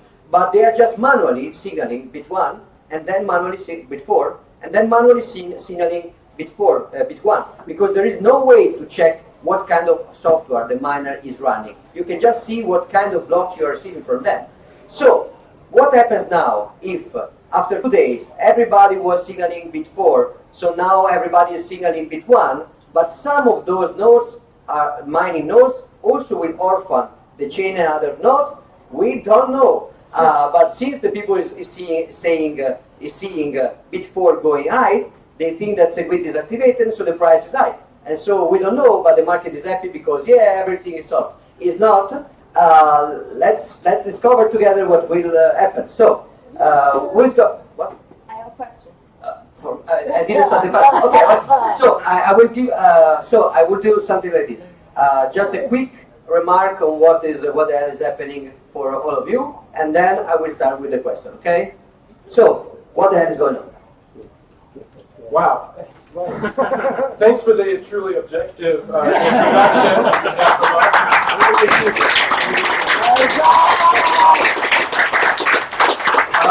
So how do you exactly want me to answer that question? What's going actually happening? What's my opinion? What do you think is going to happen? Basically, I would say, sorry. So 2 questions. One, what do you think is going to happen in the next days? If you have any strong opinion about that, are you scared? Are you bullish? Are you bearish about that? Are you happy or scared? And long run, what do you think will happen? Okay. So first of all, knowing about Bitcoin and being in the ecosystem for a few years, it's about 2012, the one thing I know is that there's always going to be lots of drama in Bitcoin. And the second thing I know is to be patient and wait and see how anti-fragile Bitcoin is. And so there are always things that seem scary, things that seems like they can't be solved. And I'm just not that concerned. I think, as far as I'm concerned, a hard fork isn't even a bad thing. I know you think it is, but the way I see it, it's like a forest fire. If all you ever do is put out the forest fires when they're not a huge threat, eventually you're going to have a fire that you can't control. But if you let it naturally burn itself out, then you're never going to have that huge fire that you can't control. If you let things hard fork at an earlier stage, Bitcoin becomes more anti-fragile. You find out exactly what the biggest threats to Bitcoin are, and then they get solved over time. So that's kind of my view. So I'm not concerned pretty much no matter what happens. I think that there are a lot of people, I think there's obviously the economic majority, essentially, the miners and the exchanges really don't want there to be a hard fork. And they have the clear incentive. There's a lot of money to be lost. And there are always 2 ways to look at Bitcoin. There's your investment and in the money and your investment in the technology. And before Bitcoin made anybody money, they were really invested in the technology, the underlying technology, and that was the most exciting part about it. And so for me, that's something that won't break, and that will remain, and that's one of the reasons I'm not so concerned. What will actually happen? Yeah, I think SEGWIT will probably be adopted, and then I think we're going to go through yeah, exactly. We're going to go back to the drama until November or whatever, and then what's going to happen then? Well, there will probably be more drama. Never boring. All right. So the question is, what I think is going to happen? Yeah. Well, let me start with the concept of I'm not really worried at all about hard forks. I think, especially one like SEG2X, I don't think it has enough support. It's basically an altcoin, and we have thousands of those. I really don't care. I don't have the time. So that we can ignore completely. It's totally irrelevant, I think. I mean, it's bad to hear many companies or some, dozen companies agreeing with it, but other than that, you can just boycott them and forget about it. I am worried about the potential chain split. So I have 2 hats, as a hodler and as a wallet provider. And as a hodler, chain split worries me to a certain extent, both 148 and anything else that could, eventually split the chains. But as hodler, it doesn't really worry me too much because I'm not gonna do much activity on the 1st of August or a couple of days afterwards or a couple of days before that. I'm not going to receive or make that many Bitcoin transactions during those days on purpose to avoid any potential issue. So it doesn't really affect me. As a wallet provider, I'm sorry, I'm going to use bad words, but I'm shit scared. A chain split, it's dangerous. You're going to have users complaining that they received or didn't receive the wrong thing. They're going to complain that they made a transaction on one chain and someone did a replay attack and the transaction replied on the other chain and they thought they had the money but they don't. I'm really scared that some exchange will name one Bitcoin one way and another, and the other one in another. But some other exchanges won't be consistent with this. So, let's say one is going to call something Bitcoin, the other one BTC1, and the other ones are going to call BTC1 Bitcoin. Then, which one am I buying? What are you giving me when I buy some Bitcoins? Are you giving me real Bitcoins, or are you giving me an altcoin? So that's kind of scary to me. What do I think is going to happen? It's hard to say. I don't think there's only one sign gambling or bluffing. I think there's lots of not just politics but game theory at play. It could really go either way. In general, at minimum, I'm expecting some reorgs or some mess, some even small but some mess, some orphan blocks and so on and so forth. Hopefully not split, but I cannot really know that for sure. Peter? No, the optimistic. Peter, no. I think there's a reasonable chance that this BIP91 will go through, which of course prevents a BIP 148 chain split. Now I'm not, I'd give it a say like a 3/4 chance or something that this will all happen in the right way. Although the interesting thing is that it is quite possible that even though you appear to have over 80% of the hashing power, at least pretty close to it, signaling BIP91, which should activate SEGWIT, therefore prevent chain split, there's a pretty good chance that the people claiming to run this aren't actually running this, and BIP91 will create a chain split. And when that happens, I mean, who knows what's going to be the reaction there? If you have a majority of hashing power falsely signaling for it, and there's a Bitmain, they could be doing it because they want it to fail, and they would rather their own user-activated hard fork plan go succeed and pump up the value of that coin. I mean, there's a whole bunch of ways this could play out. It's very difficult to know which one of these scenarios will go play out. I suspect the likeliest thing is we avoid a chain split and we get SEGWIT and so on. But in the short run, there's just a whole bunch of scenarios that can play out. We're just not going to be sure yet. And then in the long run, I mean, the reality is, yet again, the SEGWIT 2x thing has failed to attract any competent devs. This happens over and over and over again. I think it's because anyone competent enough to go do this stuff is either working for banks on fintech stuff if they don't really care about Bitcoin, or they're working with Bitcoin Core. And within Bitcoin Core, there's actually very strong disagreements. But you don't realize that as an external observer because you're talking about ethical people who are reasonably nice to each other and they'll disagree with each other and it doesn't really make the news. But the people who are competent, they disagree, they never get anywhere, and they get shut out of development and they go join other teams. And I'm sorry, but Jeff Garzik doesn't know what he's doing. Now, whether or not this is enough to go and make people ditch that plan, I don't really know. This SEGWIT 2x thing does have a big bunch of players supporting it. And it'll be interesting to see whether or not these players can go ratchet down their support after they realize that they're backing a team that doesn't know what they're doing. And for that matter, with Jeff Garzik has very, very bad incentives, given he literally owns an anti-privacy company whose tagline is, well, we're going to go use the blockchain, the best data source known to man with all our AI, analysis algorithms and stuff. Like, that's not a guy who has any incentive to scale Bitcoin in any sane way. That's not a guy who wants Lightning to exist. He's kind of probably forced into enabling it, but I'm sure he did that because he really had no choice to do any development. So probably worth saying that scalability and privacy go together. Yes, and that's a really critical one because fundamentally, if you want a system to scale, you have to get away from giving everyone all the data. And the moment you do that, you're going to make privacy better for at least someone. And a company like Jeff Garzik's Block, whose goal is to take public blockchains and mine them for data. Well, even if you scale for, say, a centralized private chain, that's still bad for Block because now they can't get access to that data. Under any circumstance of scaling, he loses. And it's just kind of one of these fundamental things. It's the nature of how this tech works. And something like Lightning, where it's from one person to another over channels, that is very difficult to extract data out of it. Even if Lightning doesn't try very hard, it's going to have much better privacy than Bitcoin right now. So kind of one of these trade-offs people could set up, one of these fundamental debates and different political camps there. So now the guy will start selling Bitcoin on 1st of August. Yes. Everything could be Yes, everything is going to be fine. There is nothing to see here.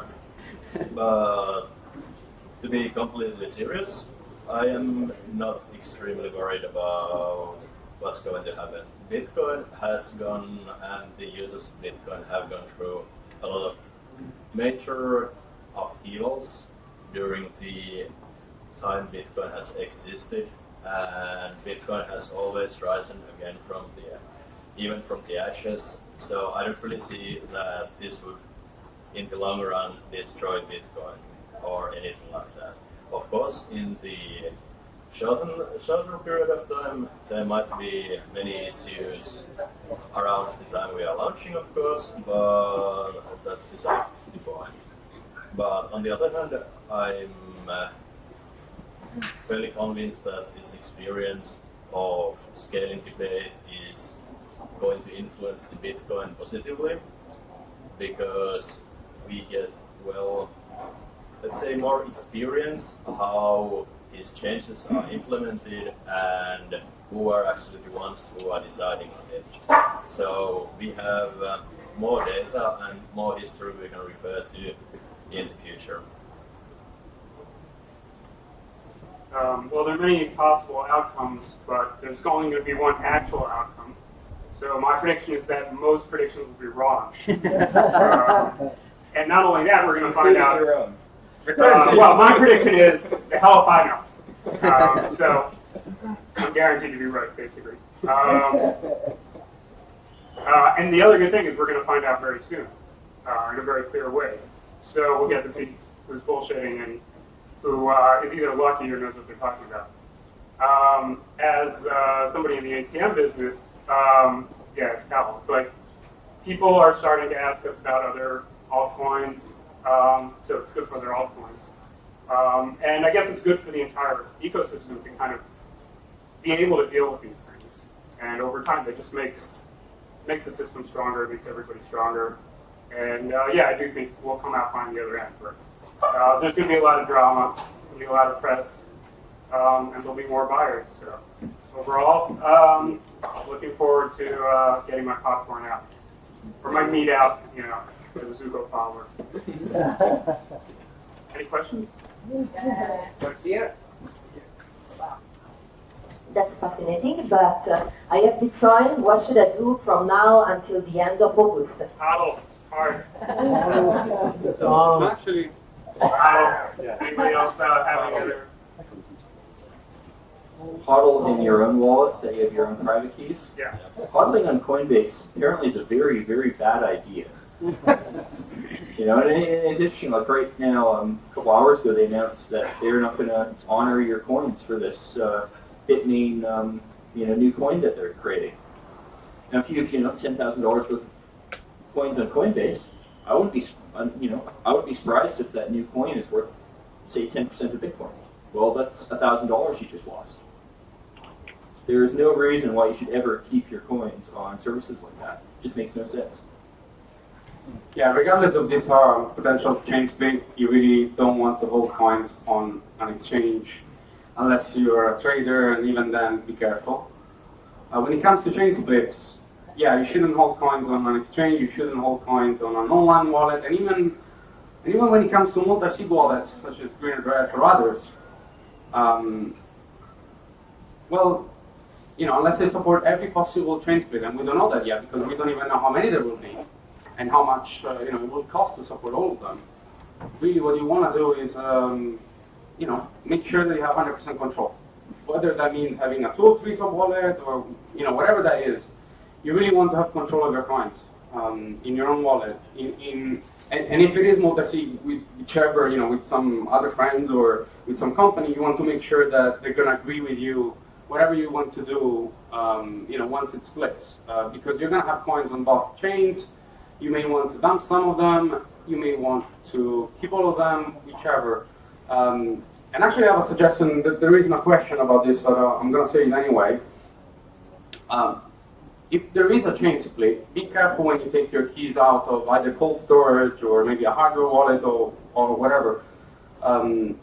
Don't trust necessarily the software you're going to use, because besides the replay attacks, which means that you do a transaction on one chain and someone will just take it, pick it up, and rebroadcast it on the other chain.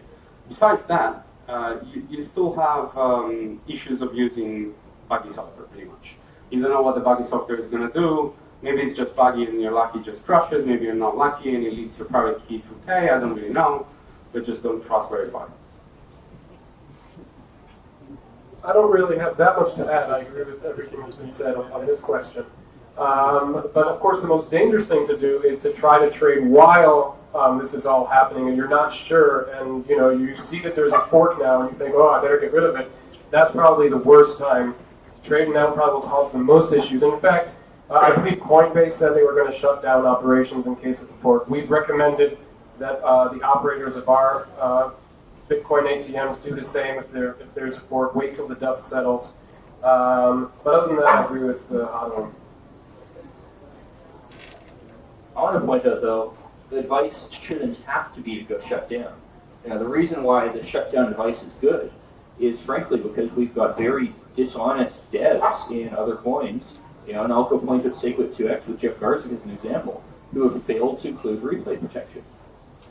And when you do that, you are setting people up to get defrauded. Simple as that. And frankly, this is a mixture of just straight up incompetence and also just dishonesty. Because they know that if they don't include replay protection, it's easier for them to go get new wallets on board, often when the new wallets didn't even want to be on board.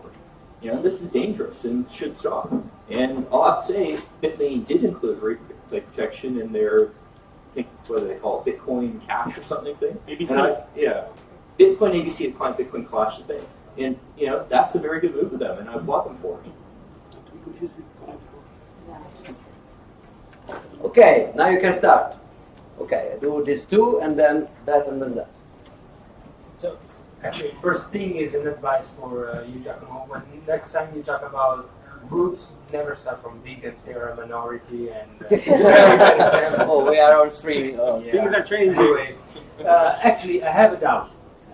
What happens if, let's say, at least 80% of miners start signaling for bit 91 through bit 4, and it gets locked in and then activated. But the miners signaling for bit 91 were actually, some of them were faking it, and some of them were actually using a bit BIP 91 patch, the BTC1 patch. What happens then if the ones that were signaling the fake bit 1, would they be forked away by the ones? Alright, so if they will be forked away, how if they you should finish the question and then microphone. If they will be forked away by the ones signaling through a BIP 91 compliant patch, how they can avoid to be forked away? How can they actually enforce the BIP 141 rules, actually? Wow. So this is the first meetup where people actually have to write down the question because it's yeah, it's fine. So I want to go point out is that the fact that this even is a question is a good example of the difference between a miner-led software and something that has users enforcing it. Now, if we were having the same discussion about SEGWIT, there wouldn't be a question about it. It'd be pretty obvious. If a majority of hashing power signals for SEGWIT through bit 1, and they manage to go get it locked in, the miners who falsely signaled and continue to mine non-compliant blocks in the future, they're going to lose their money because the user is just going to reject it. But what's interesting with bit 91 is essentially no users are running that software. The number of nodes that are announcing that they're, Jeff Garzik's BTC1 software is in maybe like 20 versus thousands and thousands of, other Bitcoin nodes. So few, in fact, that there's issues with propagation and so on, and they may end up on their own little reorgs for other reasons. Yeah, but in the case like this question, the simple answer is yeah. The majority hashing power falsely signals. Bit 91 will go fail because the minority who are following the protocol correctly, they will get reorged out by the majority who are violating the protocol, and users will not enforce this because their nodes are ignoring it. Again, this is why having users enforce soft forks is so important. And in this case, well, when you do something with like 2 weeks notice, obviously it's going to get messed up. I mean, there's just not enough time to review this stuff properly. But that's the situation we're in. So the one signaling fake bit 1, bit 4, and then bit 1, they could be forked away by BTC1. Well, so there's going to be a chain split if someone is facing and someone is not. But it doesn't necessarily mean that one or the other is going to win. It depends on how much hashing power is behind it. The end user doesn't care because he's not running either of them. He's not running BTC1. He's not running something, implementing BIP 91. Most end users are either running some, third-party software wallet, or they're running Bitcoin Core. But they will some suffer versions the of. reorgs.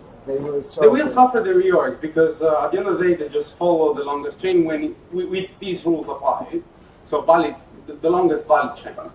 And as far as I'm concerned, SEGWIT hasn't activated yet. We're talking about some miners going on bit 4 and some miners going on bit 1 when it comes to the chain split. So yeah, the end user is the one that suffers. The miner is also going to suffer some money by reorgs and losing blocks. And I'll say the reorgs thing something we haven't mentioned, which is that because of all these minor shenanigans, really until this is resolved, if you're not an advanced user who isn't going to bother to read up on the latest Bitcoin news for accept a transaction, do not trust confirmations right now. Don't trust a payment until even with 10 confirmation or 6. For all you know, there may be one of these reorgs going on because someone went and screwed up. And there's a lot of bad stuff going on with software like BTC1, which we know has a bunch of bugs in various efforts. And, currently, if you're non-technically sophisticated, I wouldn't really trust something until maybe the next day. Now, if you are technically sophisticated, there's tons of stuff you do to reduce this number. But if you're not, if you're buying a house, you're not going to want to take that kind of chance. The point is that sometimes even with non-controversial softwares, especially the last one we had a bit of a reorg. I think it was 6 blocks or something, and that wasn't malicious. It wasn't contentious. It was just incompetence. So I'm sorry again for my bad words, but if they can't fuck up when things are going smooth, what are they going to do now that everything is contentious and people are disagreeing and it's not going to go smooth? So usually they say, wait for a confirmation for a small amount, maybe wait for 6 for a larger amount, maybe even wait for more confirmation for a larger amount. In this case, maybe do a 10x on the usual suggestion, or maybe 100x. Maybe you want to wait a couple of days before you really, really trust a transaction. And even then, I'm not sure. However, I also believe that if we have a multiple day reorg, Bitcoin is going to have a problem. Even if after the reorg we all agree, a few days worth of reorg doesn't really bode well for confidence, right? It's terrible. So I hope if we have any reorg, it's very tiny, few blocks. Time to buy. It's a buy window. So I think your original answer was already pretty much answered. I just want to add that it is very messy right now, and my feeling is that it would be cleaner if it were a hard fork and agreed upon ahead of time, and that would be preferable in my opinion. It would also be preferable if there were a lot of competent developers on each side, and then it was more a matter of opinion and etc. But BIP 91 is kind of, in a sense, a solution to UASF. And it started getting messy with UASF, and this becomes kind of like adding mess over it, and now we're in a situation where there's so many different outcomes that can't even probably be calculated, and who knows what the intentions of all of the different players in the industry are, and who sees this as kind of a tactical situation to take advantage of, and who just wants things to go smoothly as quickly as possible. I should point out with this whole thing, but smoothly, with soft forks, if they're not contentious and you can get people to agree, they go very, very smoothly.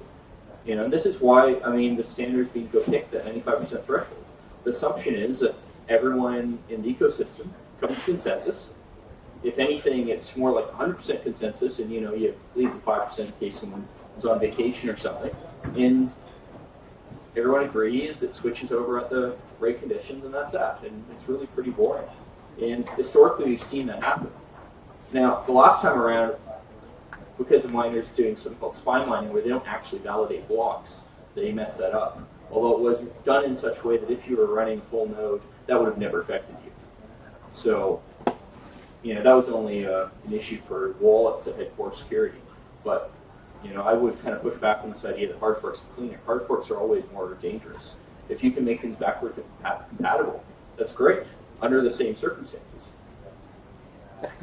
Yeah, hard forks are a little bit like, have you seen that movie where the guy gets teleported and then you have to kill the original? That's what a hard fork is. You're creating an altcoin, killing Bitcoin, and then asking everyone to call the altcoin Bitcoin. That's what you're doing. You're teletransporting someone. Don't say the title of the movie because you spoiled the file. So don't say the title. No, it's in the beginning. I don't remember if he was the magician or whatever it was.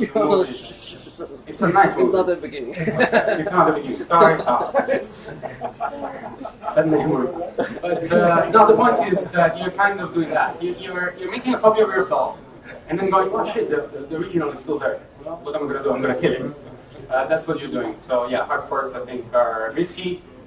I wouldn't have experience with those. And the last one I saw created, with a fairly, with a few users, ended up with 2 chains. So. Olavi, Josh? Yeah. I just push back a little bit on the idea that soft forks are backwards compatible. In a sense, they are validating from the client's point of view, but there are other things that can be reinterpreted where you'll have wallets that will interpret things differently. And the old wallets could miss out on all kinds of high-value things because they're not compatible. So, no, like name one. Name one.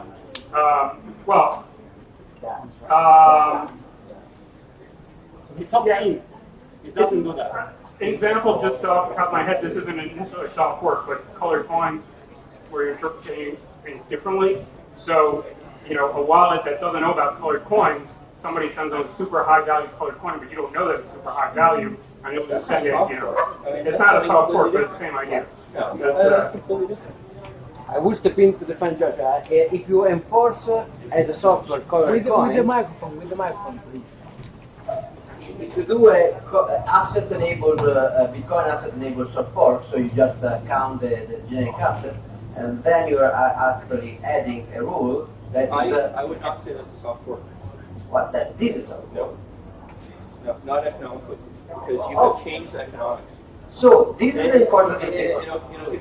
So a really clear reason why this is a distinction is there's this thing which has had a bunch of names, but essentially the idea is you do something that kind of looks like a soft fork, where you say, all right, Bitcoin blocks from now on, at this extreme, for instance, contain no transactions, other than one little dummy transaction which commits to an entirely new block. And people have gone back and forth on what to call this, but I would argue that this is not a soft fork from an economic point of view, because the economy is not backwards compatible. People with an older wallet cannot receive a payment, and that's an example of that kind of soft fork. Where it's not opt-in. Yeah, or I cannot receive a payment from that new client. I now have this new type of asset that I know nothing about. Is SEGWIT an economical hard fork then? No, it's a soft fork because SEGWIT transactions are compatible. If you have a SEGWIT wallet and you send me my old, 10-year-old wallet, a SEGWIT transaction, my wallet will accept the money. So here there is like this. Josh was making the point that some soft fork are not backward compatible, but Peter is introducing the idea of economical soft fork and technical. Keep keep in mind, Mastercoin and Counterparty are examples, like Mastercoin and Counterparty are examples of this, and they were done just by people redefining what a Bitcoin transaction They're not is. software. Yeah, I mean, they're just people adding a new protocol. Now, by that same argument, you'd say that's a software, but it's not. Well, so it's a matter of definition. I mean, Yeah. it's a matter of definition. If the definition is that it can't economically harm you, then of course it can't economically harm you. But you could make the case that something like Counterparty is a soft fork if everybody starts using client software that accepts Counterparty, and then you're the guy who's using the old software wallet that doesn't accept Counterparty. Now it's part of the consensus. It's very hard to define exactly what consensus is. Well, I mean, I think a more useful definition is what do we actually end up doing soft forks with? You know, and I think Jeff Garzik's a good example of this, where he's argued over and over and over again that soft forks trick nodes into reduced security when they don't know about it. And of course, what we go do with soft forks is we have a very clear protocol to make sure that, you know, version bits are set, so that warnings pop up in your node saying, hey, new rules may be in effect. And in fact, if you have a Bitcoin Core client right now, that's exactly what will happen, because it recognizes that bit 91 is setting bits that it doesn't know about, so it pops up a warning saying, hey, you know, your node may not be fully validated, you should figure out what's going on. And that's a very clear warning. On the other hand, if someone does say 51% attack, well, technically that's a soft fork, depending on how they do the attack. What would you call it, a soft fork? No, you're not going to say that. And you can't really, you know, criticize soft forks the way we do it for something like SEGWIT, with the so-called soft fork like 51% attack. You know, in some ways the technical underpinnings may be the same, but they're very, very different the moment you actually go step out Or and look blacklisting, at right? Blacklisting Exactly. could be a soft fork. Yeah. Well, you could do it either way, but soft fork is possible. Repeat it. Repeat it. Well, you could do blacklist both in a soft fork and in a hard fork. It's possible either way. Blacklisting, like the blacklisting where miners censor transactions, you know, on NAS, so you get 100% censor. That is a soft fork, technically, in the same way. But I mean, that's a soft fork the same way that 51% attack is a soft fork. You know, it's an attack, end of story, and you can't stop them by not using soft forks for upgrades. Now we do a soft fork on the operations here. Questions of 30 seconds and answers of 30 seconds. Okay, you were the. Sì, beh, ma vado avanti. Vai Federico. Perché dobbiamo accenderne due. Would be good. Okay. So let's say then in the next few weeks we have a chain split and we start having like two coins. We have the legacy chain and the new 148 chain or wherever it's gonna be with new validation rules. And I want to follow the chain with the new validation rules, but I do not have a full node because I cannot afford it or for like any reason. So I just have my SPV wallet, and like an SPV wallet, the only thing you can do is to see the proof of work in the blocks. You cannot like validate the rules. So how can my SPV wallet be sure? Can it be sure to be on the 148 chain? I mean, one way could be like to only accept block with the signal like bit 1, but this doesn't guarantee that the new rules are enforced. So like, is there like a way that has already been discussed how to make sure SPV wallet can follow the new chain? Yeah, so it's going to be hell. Your SPV wallet sometimes may connect to one chain, sometimes to the other. Sometimes it will just go, oh, things are disagreeing, and I'm not sure which one I should trust and whatnot. So maybe if you really want to make sure you're following one or the other, even if you cannot afford to run a full node, maybe you gather some friends that do run one, and maybe you add those to your SPV node so that it connects to those. Otherwise, yes, sometimes you may connect to one chain, sometimes you may connect to the other, sometimes you may connect to some nodes from one and the other, and your SPV node will go confused. I'll say it's notable that SEGWIT 2x didn't do the obvious thing, which was to go signal it in the block header. If they'd done that, this would be a very easy situation. You just go look at the block header and you'd notice that it had the hard fork bit set. Unfortunately, they didn't do that, so like you say, it's hell. You know, the simple reality is you can't guarantee that your wallet's going to actually be connected to even the most worked chain, let alone which one's valid or not. Equally, there's no guarantee which chain will have the most work. You know, SEGWIT 2x hard fork is designed to work even if it's not the most worked chain. You know, that was deliberate to ensure it didn't disappear in a puff of smoke if it didn't get support. But There's no easy answers. Yeah. Hi. We've been talking about possible replay attacks on in case the chain splits, and like I was wondering what a user can do to avoid this transaction to be replaced and to be replayed, and in particular, like I was thinking that if I want to follow like chain 148, I might spend some Coinbase from 148 and avoid the replay, and also that I might use like unlock time in some way so that the legacy chain is longer and I can exploit that, so send an unlock time transaction on the legacy chain and then double spend it on the 148 chain. But I think both methods aren't very like handy. I wanted to know if there were other ways to avoid replay attacks. Hey, just a quick thing.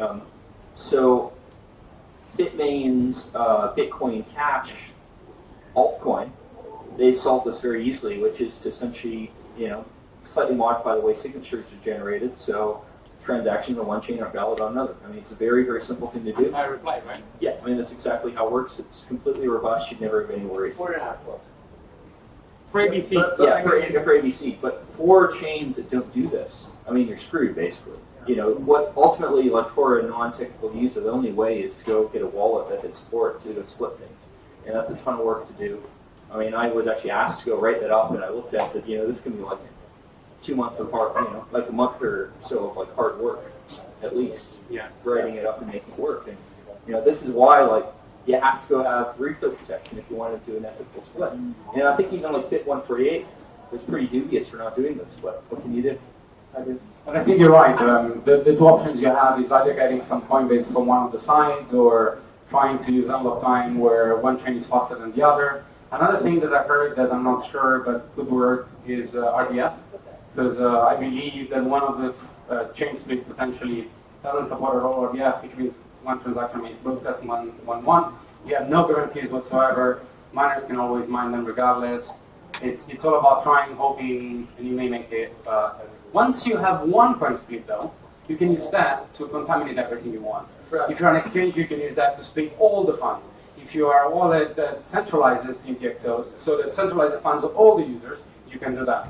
If you are a hodler that holds your own coins, etc., you have to do that yourself or find a service that does that for you. As of today, I know of no one that does it. So yes. But you have to do that for all of your coins. All of your coins. Well, the ones you're going to spend. Yeah. The ones you don't spend, who cares about splitting them? Just one small note. I just want to point out that even to those that are anti-Ethereum, at least you have the case of the Ethereum, but the split and the replay on Coinbase to thank for some of that experience. And now we know what an issue it is, and Coinbase, of course, knows very well what it is and can prepare for this hard work. Yeah. You guys?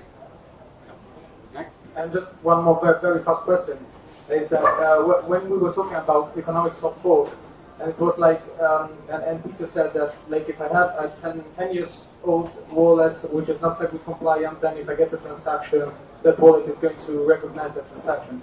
Actually, maybe I misunderstood something. But you didn't say that transaction was SEGWIT. SEGWIT wallet is a transaction, a vanilla legacy transaction to the old wallet. Because of course the old wallet is not going to be able to show you a SEGWIT address. Besides, you don't even know. You have an address. As of today, you don't even know. I mean, make it clear. So, if I have a SEGWIT wallet, if I spend SEGWIT funds to your non-SEGWIT address, you will see that transaction. It might take a little longer because you might not, your wallet might reject it when it's in unconfirmed state. Once it's confirmed, it'll pop up and then you can go respend those funds. You won't see it then. Yeah. What I can't do is send to a SEGWIT address because, of course, you don't have it. Right. You would not recognize like the format of the script. Yeah. Equally, when you go try to look at the transaction in your wallet, it might look a little weird. Yeah. But that's just because your wallet's trying to, analyze stuff about it that it doesn't know about yet. Thank you. So without SEGWIT address type, it would be an economical offer. Use the mic. Yeah. Essentially, if a SEGWIT transaction could only send to SEGWIT addresses, it would be an economical hard fork, basically. And that's why we didn't do it that way. I've seen an interview to Lombroso saying that if they knew that the threshold for the 95% the activation in SEGWIT was used like for the miner. The miner was using them for political reasons. They choose a different way to activate SEGWIT.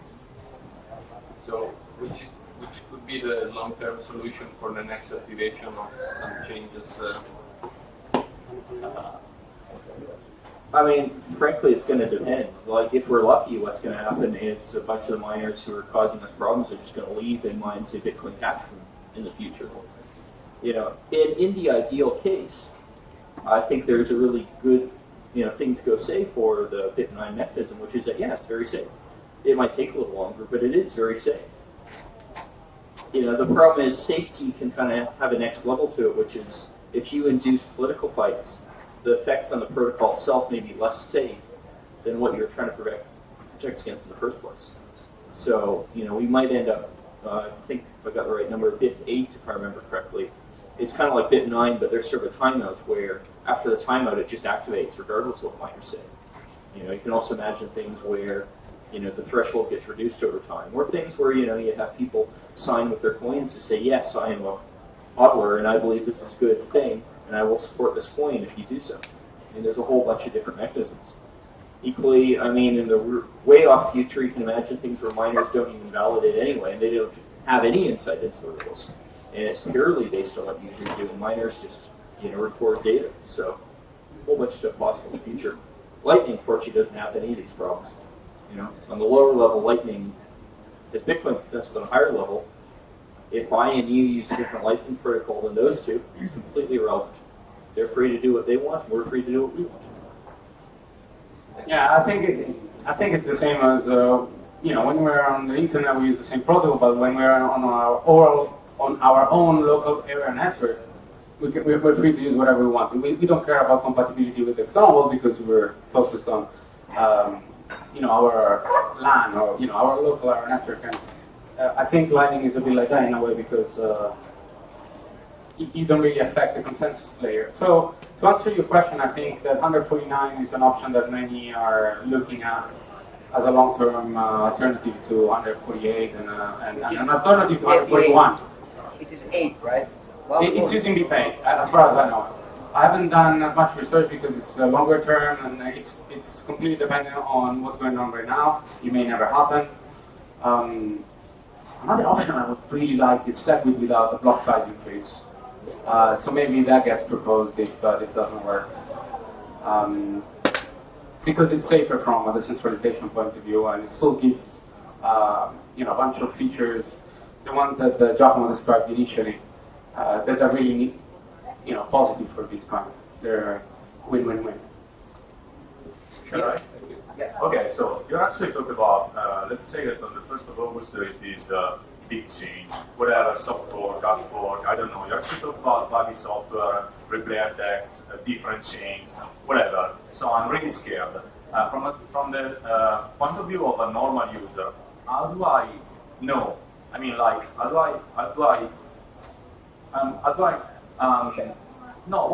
actually I'm really confused because let's say that I want to trade again.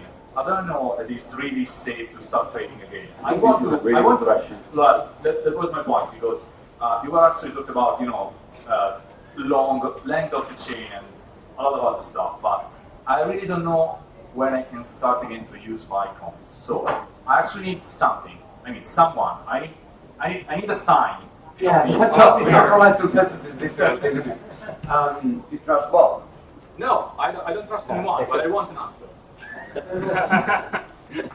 Well, it's in a sense when the dust settles. Well, how did you know when to trade when Mt. Gox was hacked? How did you know when to trade was when all of the other started trading again? Right. I mean, sometimes it took a few days, sometimes a little bit longer. Bad things have happened in the Bitcoin ecosystem before that made it very difficult to trade and sometimes even to spend. If you're not a very experienced user, know exactly what to do. I would say wait. But wait until when? His question is wait until when? Wait for what? I mean, wait until I start trolling people on Twitter. You know, if I'm not trolling, I mean, it's probably safe. It's centralized! Until people stop complaining that they lost their funds. Sorry, I didn't hear the answer. Wait until people start. His answer was until people start complaining that they lost money. They lost money. And Peter until he stops trolling online. Until Peter stops trolling around. I would say until there is the next Milan Bitcoin Meetup, and we say that it's safe. But don't trust. I mean, there's not good answers other than understanding yourself. I would say your surefire answer is understanding yourself. I can answer what I would do as a wallet developer, right? Because that will help you a little bit, I think. I'll basically watch both chains and look at what's going on. If they're both growing, stop everything, don't do anything, tell people, careful. If I see one is, stops for 24 hours, okay, maybe it's dead, Bob. So we can continue on the real chain or abandon this thing and join PayPal. Is it possible that maybe if you want, usually need to wait for 6 confirmations and then you have the possibility to have reorgs, but only half of the hashing power is following, is compliant to, I don't know, say BIP 91.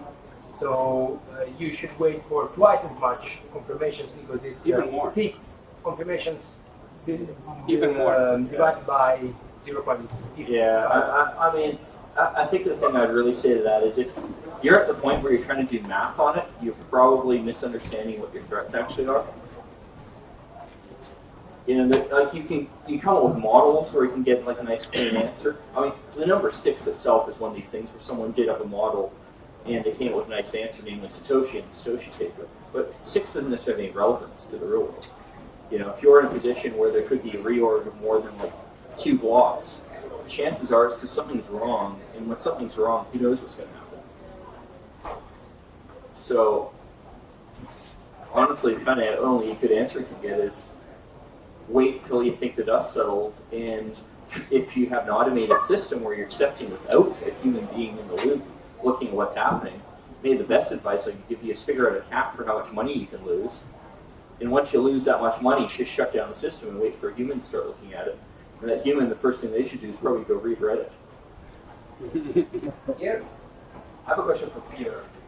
A number of core developers have stated on Twitter and elsewhere that in the event of a successful SEGWIT 2x activation of both SEGWIT and of the hard fork 3 months later, they would abandon the project, or else maybe start a new coin with the same Bitcoin state, the ownership state, and we can move on from there. What do you plan to do in the event that the SEGWIT 2x passes from both SEGWIT and the hard fork later without a remaining surviving fork? Keep in mind, there's what you're really talking about there is BIP 91 in this hard fork. BIP 91, I don't think anyone really cares about other than saying, yeah, it's done in a bit of a dangerous way that's rushed. But, I mean, if that's successful, great, we get SEGWIT. You know, BIP 91 manages to activate SEGWIT, your Bitcoin Core node is just running along, and that's fine, and there's no issues. As for the SEGWIT 2x hard fork, well, that can't make Bitcoin go away. Yeah. You know, it'll only make Bitcoin go away is if no hashing power supports it. So there's really no reason to bother doing anything. We're in a much better position if we just say in advance, yeah, we're not going to work on that dumb project, which is pretty much what people are doing. You know, why would you want to go work with someone like Jeff Garzik who just closes issues when he thinks, yeah, all right, problem solved, done. Wait, no, but we're still, you know, talking about this issue. And it just doesn't make sense to try to work with those people. What if no hashing power follows the original chain? All hashing powers follows the SEGWIT 2x chain. Would you still work on the project? Would you still be around? Would you move on to another coin? Would you? Let's be the finisher. I was going to say, I'm not going to talk, but... Well, for me personally, I mean, right now, I'm not doing any active Bitcoin development, period. You know, I'm going and working on things that I think will have more relevance maybe 5 years down the road. You know, or things that have more relevance regardless what happens, like open timestamps. You know, me personally, I mean, I got a bunch of the goals I had done and implemented, and as for the things I also want to see implemented in Bitcoin, there are things that take like 5 years of work. So, you know, I haven't done any real contributions for probably 6 months now. As for other people, well, I'm sure many of them would just leave, because if that's, you know, if a market chooses to go and make a bad move like that, that's a sure sign that what you're doing isn't relevant. You know, it's like if people move off to something broken like Ethereum. That's a sure sign that there's no point and you continue to try to develop that, you might as well go do your own thing. Extend the same question to all the guests. So while you need a lot of hashing power to maybe soft fork or do other things, to hard fork, your watch could do it. And you could do it multiple times a second. Do we care about that fork? Not really. I mean, it doesn't have much hashing power. Maybe it's a stupid coin that not many are following. So, as I said at the really beginning of this conversation, I'm not worried about SEGWIT2X, the hard fork part, because they can create a new coin. There's so many ICOs and altcoins every day that who cares? There's a new one, okay. There's a new one with an incompetent developer, okay.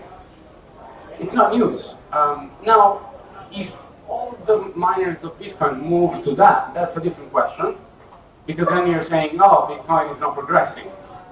So what is going to happen then? Well, I'm sure a bunch of people will stop participating. Maybe some people will just go, okay, we cannot trust these miners. We need to change. Or there's going to be lots of discussions around that and what's going to happen.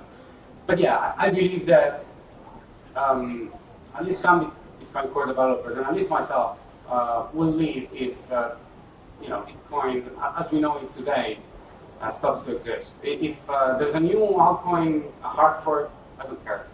As long as Bitcoin continues to exist and work, we create a new chain, that's fine. We have different ideas anyway. Good luck. So yeah, I mean, the difference is it's about having one or two chains, and whether the fork, the hard fork, there's a couple of miners, especially one, that threaten to start to attack the chain that remains. So let's say that someone manages to hard fork Bitcoin, but then starts mining empty blocks or starts to reorg the Bitcoin blockchain as opposed to the altcoin until people are tired of it, or don't trust it anymore, or feel like this is not going anywhere because it's reorged constantly. Someone finds a block and then it's reorged 5 back. Someone finds 5 blocks and then it's reorged 5 back. That's going to be very, very disruptive. So if that happens, people are just going to abandon it. Yeah, I should point out, if someone did 51% attacks like that, that'd be a sure sign proof of work is broken. And this entire, this entire ecosystem of altcoins, we've just shown it actually isn't secure, and you should probably give up on proof of work Bitcoin, and proof of work coins in general, which is, I suspect, why this probably not going to happen, because no one wants to do that nuclear option, which really shows this whole thing is policy, big scam. So, Zach? Maybe the other side. Yeah, that's. So for the good answers like these, squeeze with the. Oh, we all do that. No, but do you have a squeeze for the other? The one is very selective. Well, I've been complaining for hours. I'm already Our conflict of interest. I'm trying to shut up then. That's the only reason. So anyway, if there is, if majority of the competent Bitcoin Core developers leave and no new competent people come in, then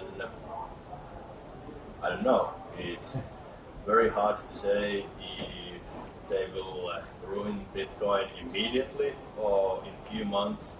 But if there is nobody skilled enough, knowledgeable, working on Bitcoin anymore, then it's probably time to look at other options. And of course, if there is something fundamentally broken in Bitcoin, it should be, we should give up Bitcoin in that case, because it's technology created by humans, and if it doesn't work, then we can look at other options. Yeah, and I would like to add to this that core developers don't grow on trees. It's not something like a good senior developer from either Google, Microsoft, banks can suddenly, jump on Bitcoin and straight away be very productive and very good at it. No, nothing like that. It's a process that takes a fair long time. I mean, even PhDs take a while to understand Bitcoin, and even then, they only learn how much they don't understand yet every time, they continue with this experience. And I don't know, I think I've been involved since 2012, 13, learning from the outside mostly. I've done almost no contributions, maybe some outside contributions, some patches, some libraries, and things like that. And the more I do it, the more I'm finding how clueless I am, how much I have to learn, and it will take me years to become as proficient, and I'm not sure I will ever get to that point, to get as proficient as some core developers. Probably never. And I'm trying. So yeah, I don't think it grows on trees, and I don't think you can just swap them from some senior developer from Google, Microsoft, Apple, Sun, Oracle, whichever, or some investment bank. Because it doesn't work like that. I mean, sure, if you're a senior developer in one of those places, you're advantaged compared to someone that hasn't done computer science. Of course, you need some computer science skills and possibly some other skills in other unrelated areas. I mean, this guy knows arts and stuff. You need that. In analog electronics design, totally useful analog electronics. I like analog electronics. But in any case, all I'm saying is, if those people leave, it takes time to train people, and it won't be something that you can suddenly say, okay, well, we'll find you one. Josh, do you want to? All that said, like I said, it's very hard to predict what's going to happen, and it's probably not going to turn out the way you think it will. So that also means you probably shouldn't worry too much about something that's going to happen in November or down the road, because things are going to change in many, many different ways, and there's no need to kind of plan whether you're going to leave Bitcoin now or not. It'll probably be okay. So you have to take precautions when they're very important, such as when you're seeing reorgs. Right now, things are very dangerous. Be very careful about transactions you make, but you don't have to start planning about whether you're going to leave Bitcoin in November, because it's not going to be that simple. People aren't just going to leave because of something that you think is going to happen now, because that probably won't happen. If you've made poor financial decisions in life, maybe you should go plan how you're going to leave in Bitcoin, because you're going to need the money in November.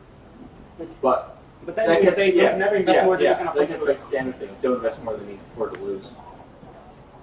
So optimistic for you. Yeah. Well, I think you deserve one of our answers. On the pessimistic side, just because Josh is usually the pessimist. So this for me. No. In a sense, I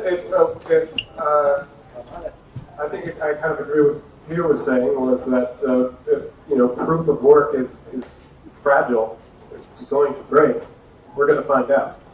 And this system, whatever is happening now, if you see what's happening now as an attack from the miners and perhaps the economic players in Bitcoin, there's no reason to expect it won't happen over and over and over again. Even if the hard fork to 2 megabytes doesn't happen now, it will happen again. They'll either try again, or there'll be another debate on some other issue that will be very contentious, and it'll be right again. There's no solution to that problem right now. So in a sense, it's good to see now rather than later, before more money is lost, if proof of work is fragile. True. Well, notice how, not that long ago, I famously sold half my coins because one of the pools got 50%. And that turned out to be a very good decision financially, because Bitcoin went and plummeted for like the next 2 years, and I happened to go sell at peak. It's your fault. Yeah. Well, we're in a position right now where one of the pools, well, really when the manufacturer's Bitmain, actually does have more than 50% of the hashing power. Now, the definitions of what has the hashing power means is much more complex. But, from that point of view, we've certainly seen a situation where Bitcoin proof of work is kind of broken. You mean because it's split among multiple pools? Yeah, I mean, they have a level of control over that hashing power that you wouldn't expect one entity to have.